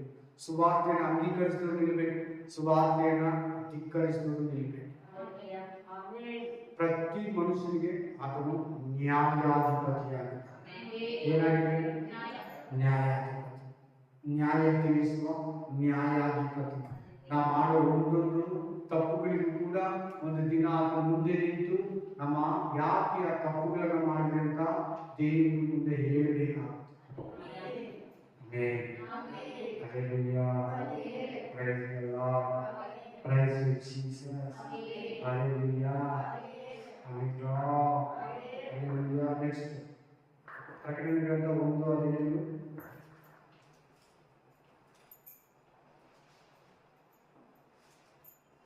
ಓದಿ ಪಾಸ್ ಮಾಡಿ. ನಾನೇ ಆದಿಯು ಅಂತ್ಯವು ಮೊದಲನೆಯು ಕಡೆಯಪಡ. ನಾನೇ ಅಂದರೆ ದೇವರು. ನಾನೆಂದರೆ ಬೇರೆ ಯಾರು ನಾವೆಲ್ಲ ನಾನು ಅಂತ. ನಾನು ಅನ್ನೋ ಹೆಸರು ದೇವರಿಗೆ. ದೇವರಿಗೆ ಇನ್ನೊಂದು ಹೆಸರೇನು? ನಾನು ಪಿಕ್ಚರ್ ಬರುವಾಗ ಉಪೇಂದ್ರ ಪಿಕ್ಚರ್ ಬಂತು. ಅದರಲ್ಲಿ ಪಿಕ್ಚರ್ ಹೆಸರು ಉಪೇಂದ್ರ. ಅವನಿಗೆ ಹೆಸರು ನಾನು ಅಂತ. ನಾನು ಅನ್ನೋ ಪದ ನಾವು ಯಾರು ಕೊಚ್ಕೊಳ್ಳೋಕೆ ಹೇಳ್ಬಾರ್ದು, ಹೆಸರು ಇಟ್ಕೋಬಾರ್ದು. ನಾನು ಅಂದರೆ ದೇವರು, ನಾನು ಅಂದರೆ ದೊಡ್ಡವರು, ನಾನು ಅಂದರೆ ಉನ್ನತರು, ನಾನು ಅಂದರೆ ಎಲ್ಲರಿಂದ ಅಳಬನು, ಮೊದಲನೆಯವನು. ನಾನು ಮೊದಲನೆಯವನು, ಕಡೆಯವರು. ದೇವರಿಗೆ ಇನ್ನೊಂದು ಹೆಸರೇನು? ನಾನು. ಇನ್ನೊಂದು ಹೆಸರೇನು? ಮೊದಲನೆಯವನು. ಇನ್ನೊಂದು ಹೆಸರೇನು? ಕಡೆಯವರು. ಈ ಭೂಮಿ ಜನ ಹುಟ್ಟಿದಾಗ ಭೂಮಿ ಅಂತ್ಯ ಆಗುವ ಕೂಡ ಲಾಸ್ಟ್ ಮನುಷ್ಯನವರಿಗೆ ಇರ್ತಾರೆ. ಫಸ್ಟ್ ಮನುಷ್ಯ ಆದಾಗ ಲಾಸ್ಟ್ ಮನುಷ್ಯ ಯಾರು ಇನ್ನೂ ಗೊತ್ತಿಲ್ಲ. ಅಲ್ಲಿವರೆಗೂ ಈ ದೇವರು ಇರ್ತಾರೆ. ನಾನೇ ಆದಿಯು ಅಂತ್ಯವು ಮೊದಲನೆಯವರು ಕಡೆಯವರು. ಯಾರಾದ್ರೂ ಹೇಳಿದಿರಾ ಮನುಷ್ಯರಿಗೆ? ಇಲ್ಲ. ನಿಮ್ಮ ದೇವರು ಆರಾಧಿಸುವ ದೇವರು ಎಂಥವನು? ಎಂಥ ಒಂದು ದೇವರ ಹತ್ರ ಬಂದಿದ್ದೇನು? ನಿಜವಾದ ದೇವರನ್ನ ಹಿಡಿದಿದ್ದೀಯ. ನಿನ್ನನ್ನು ಸೃಷ್ಟಿಸಿದವರನ್ನ ಆರಾಧಿಸ್ತಾ ಇದ್ದೀಯ. Praise the lord. ಓದಿ 16, 19, 11.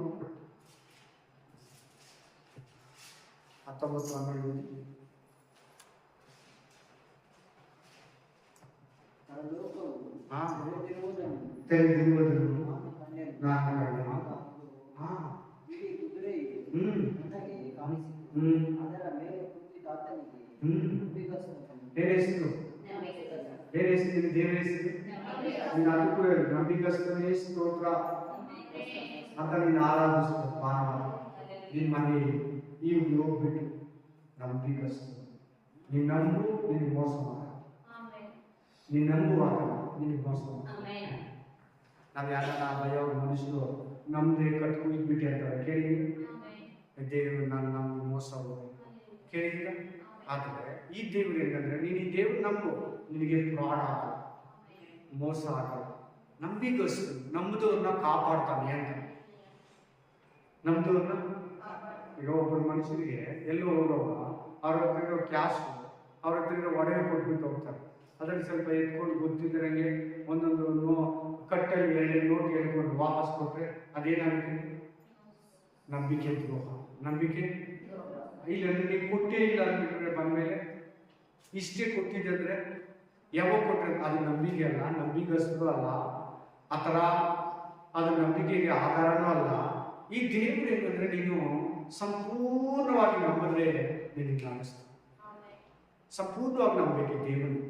ಅಲ್ಪ ಸ್ವಲ್ಪ ಸಂಶಯ ಯಾರಿಗೋಸ್ಕರ ಹಂಗಾಗ ನಂಬ. ಏನೋ ಲಾಭಕ್ಕೂ ಫಾಸ್ಟ್ ಏನೋ ಕೊಡ್ತಾನೆ, ಫಾರಿನ್ ಫಂಡ್ ಕೊಡ್ತಾರೆ, ಕಂಪ್ನಿ ಕೊಡ್ತಾರೆ, ಹಾಲು ಕೊಡ್ತಾರೆ, ಬಿಸ್ಕೆಟ್ ಕೊಡ್ತಾರೆ, ಬಟ್ಟೆ ಕೊಡ್ತಾರೆ. ಇವುಗಳಿಗೆಲ್ಲ ನಂಬ. ರೊಟ್ಟಿ ಕೊಟ್ಟರು ಯೇಸು ಅಂತ ಬಂದರು, ಅವನ್ನೆಲ್ಲ ಬೋನ್ ಕಳಿಸ್ಬಿಟ್ಟ. ನಿನ್ನೆ ರೊಟ್ಟಿ ಕೊಟ್ಟಲ್ಲ, ಅದಕ್ಕೆ ತಾನೇ ನೀವು ಬಂದಿರೋದು. ನಾನು ನಿತ್ಯ ಜೀವ ಕೊಡ್ತೀನಿ ಅಂತ ನೀವು ಬಂದಿರೋ. ನನ್ನ ಅದ್ಭುತಗಳನ್ನು ನೀವು ನಂಬಲಲ್ವಾ ಅಂತ ಕೇಳ್ತಾರೆ. ಆಮೇಲೆ ಕೇಳಿ ಕೇಳಿ ಚೆನ್ನಾಗಿ ಕೇಳಿ. ಆತನು ನಂಬಿಗಸ್ತ. ಎರಡೇ ಮೊದಲು ಎಂದು ಹೆಸರು. ಸತ್ಯವಂತ.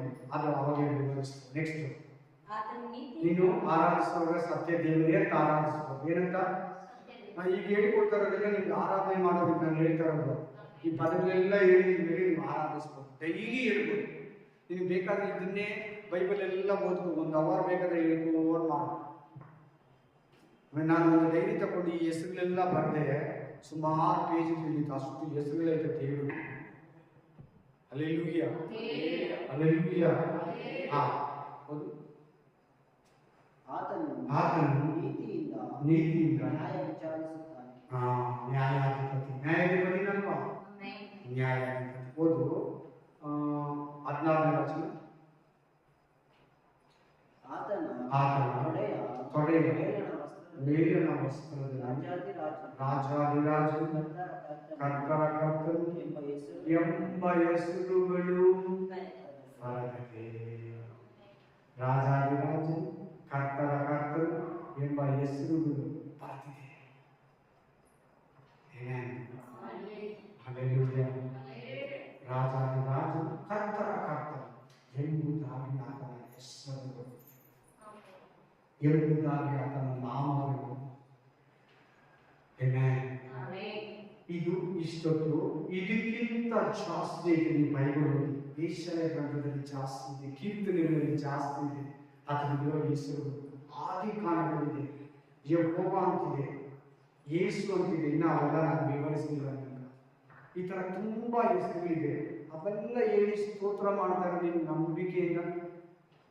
ಆಮೇಲೆ ಒಂದು ಶಕ್ತಿ ಇದೆ, ಒಂದು ಆದರಣೆ ನಿನ್ನಲ್ಲಿ, ಏನೋ ಒಂದು ಫಲ, ಒಂದು ಅಸಾಧಾರಣವಾದ ಶಕ್ತಿ ನಿನ್ನನ್ನು ಆವರಿಸ್ಕೊಂತಾರೆ. ಆಮೇಲೆ ಯಾರನ್ನ ಮನುಷ್ಯರ ಹತ್ರ ಹೋಗಿ ಅವ್ರನ್ನ ಹೊಗಳಿದ್ರೆ ಅವ್ರೆಲ್ಲ ಆಗ್ತಾರೆ, ಸಂತೋಷ ಪಡ್ತಾರೆ. ನಮ್ಮನ್ನು ಸಂತೋಷಪಟ್ಟು ಆನಂದಿಸ್ಕೊಂಡು ನಮ್ಮನ್ನೇನು ಮಾಡ್ತಾರೆ. ಹೊಗಳು, ಇದೆಲ್ಲ ಹೆಸರು ಹೇಳಿ ಹೊಗಳೋದು. ಈಗ ಮೋಶೆನೂ ಅಷ್ಟೇ, ಹೋಗು ನನ್ನ ಜನ ಇದ್ದಾರೆ ನೀನು ಬಿಡಿಸ್ಕೊಂಬ. ಅವ್ರು ನೀನು ಯಾರಂತ ಕೇಳಿದ್ರೆ ನಾನು ಏನು ಹೇಳಿ ಅಂತ ಇರಬಾರ್ದು ಅಂತೇಳಿ. ಆದರೆ ನಿಮ್ಗೆ ವಿವರಿಸಿಲ್ಲ. ಏನಂತೇಳಿ ಇರಬಾರ್ದು ಅಂದ್ರೆ ಏನು? ಯಾವಾಗಲೂ ಇರ್ತೀವಿ. ಒಂದ್ಸಲ ದಿನ ಆಮೇಲೆ ಇರೋನಲ್ಲ, ಯಾವಾಗಲೂ ಇರ್ತೀವಿ. ಇರುವಾತ ಅದನ್ನ ಹೆಸರು ಯೇಸು ಸ್ವಾಮಿ ಇನ್ನೊಂದು ಹೆಸರು ಇರುವಾತ. ಇನ್ನೂ ಏನಂತ ಹೇಳ್ಬಿಟ್ರೆ ಅಬ್ರಹಾಮನ ದೇವರಂತೇಳಿ, ಇಸ್ಸಾಕನ ದೇವರಂತೇಳಿ, ಯಾಕೋಬನ ದೇವರಂತೇಳಿ. ಅದು ಬೇರೆ ಬೇರೆ ಹೆಸರುಗಳಿಗೆಲ್ಲ ನಾನೆಲ್ಲ ಬೈಬಲ್ ಓದುವಾಗ ಅದನ್ನ ಧೈರ್ಯ ಬರೆದಿಟ್ಕೊಂಡಿದ್ದೀನಿ. ನಾನು ಹೇಳಿ ಆರಾಧನೆ ಮಾಡ್ತೀನಿ. ತುಂಬಾ ಚೆನ್ನಾಗಿರುತ್ತೆ. ನಿಮಗೆ ಜಾಸ್ತಿ ಹೊತ್ತು ಪ್ರೇಯರ್ ಮಾಡ್ತೀನಿ. ಆಮೇಲೆ ಈ ತರ ತುಂಬಾ ಹೆಸರುಗಳಿದೆ. ಏಷಾಯ, ಕೀರ್ತನೆಗಳು, ಆದಿಕಾಂಡ, ಬೈಬಲ್ ಪೂರ್ತಿ ಇದೆ. ಪ್ರಕಟಣೆ ಗ್ರಂಥದಲ್ಲಿ ಅದು ಏನು ಬೆಂಕಿ ಆಗಿರುವ ದೇವರು ಅಂತಿದೆ. ನನ್ನ ಹತ್ರ ಏನಿದೆ? ಬೆಂಕಿ. ಆ ದೇವರು ಬೆಂಕಿ. ಬೆಂಕಿ ಆಗಿರುವ ದೇವರನ್ನ ನೀನು ಆರಾಧಿಸ್ತೀನಿ. ಭಯಂಕರನಾದ ದೇವರು ಅಂತಿದೆ. ಇನ್ನೊಂದು ಹತ್ರ ಏನಂತಿದೆ? ಭಯಂಕರನಾದ ದೇವರು. ಸೊ ಅವ್ರಿಗೆ ನೀನು ಮಗುವಾಗಿದ್ರೆ ನಿನಗೆ ಬೇರೆಯವರು ಭಯ ಪಡ್ತಾರೆ. ನಿನ್ನ ದೇವರಿಗೆ ಭಯಪಟ್ಟರೆ ನಿನಗೂ ಭಯಪಡ್ತಾರೆ. ಭಯಂಕರ. ಇನ್ನೊಂದಂದ್ರೆ ಏನಿದೆ ಅಂದ್ರೆ ಉನ್ನತೋನ್ನತ ಅಂದ್ರೆ ಎತ್ತರದಲ್ಲಿ ಎಲ್ಲಾಗಿಂತ ಸರ್ವ ಸೃಷ್ಟಿಗಿಂತ ಇನ್ನು ಆತನ ಮೇಲೆ ಯಾರಿಲ್ಲ. High post. ಕಣ್ಣಾಶಿ ಮೌನತುಡಾ నీ కృపలో నేను నివసించుగా నా జీవిత కన్నులై ఉన్నది. మౌనతుడా నీ కృపలో నేను నివసించుగా. మౌనతుడా నీ కృపలో నేను నివసించుగా.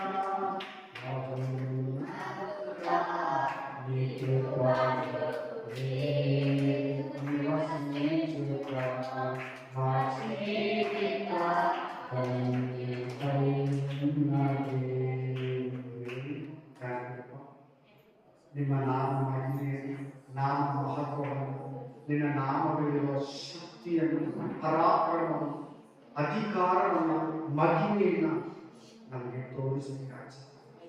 ನಿನ್ನ ಶಕ್ತಿ ಪ್ರದರ್ಶನವನ್ನು ತೋರಿಸ್ತೀವಿ ರಾಜ. ಖಂಡಿತವಾದ ರಾಜ, ನೀನು ಆತ್ಮ ಸ್ವರೂಪನಾಗಿಯ ರಾಜ, ನೀನು ಸತ್ಯ ಸ್ವರೂಪನಾಗಿಯ ರಾಜ. ಆಶೀರ್ವದಿಸು, ಬಲಪಡಿಸು. ಇನ್ನು ಇದಕ್ಕಿಂತ ಹೆಚ್ಚಾಗಿ ಈ ಮಕ್ಕಳು ಓದುವಾಗ ಇವ್ರ ಹತ್ರ ಮಾತಾಡಬಹುದು. ಇನ್ನು ಹೊಸ ಹೊಸ ನಾಮಗಳನ್ನ ಹೇಳಿ, ಬೈಬಲ್ನಲ್ಲಿರುವ ನಾಮಗಳೆಲ್ಲ ಹೇಳಿ, ಅವ್ರ ಜೀವನದಲ್ಲಿರುವ ಅದ್ಭುತಗಳೆಲ್ಲ ನಡೆಯುವುದನ್ನ ಹೇಳಿ ಆರಾಧಿಸುವಂತೆ ಯೇಸುವಿನ ನಾಮದಲ್ಲಿ ನಾನು ಪ್ರಾರ್ಥಿಸುತ್ತೇನೆ. Amen, amen, amen. Hallelujah. Praise the Lord.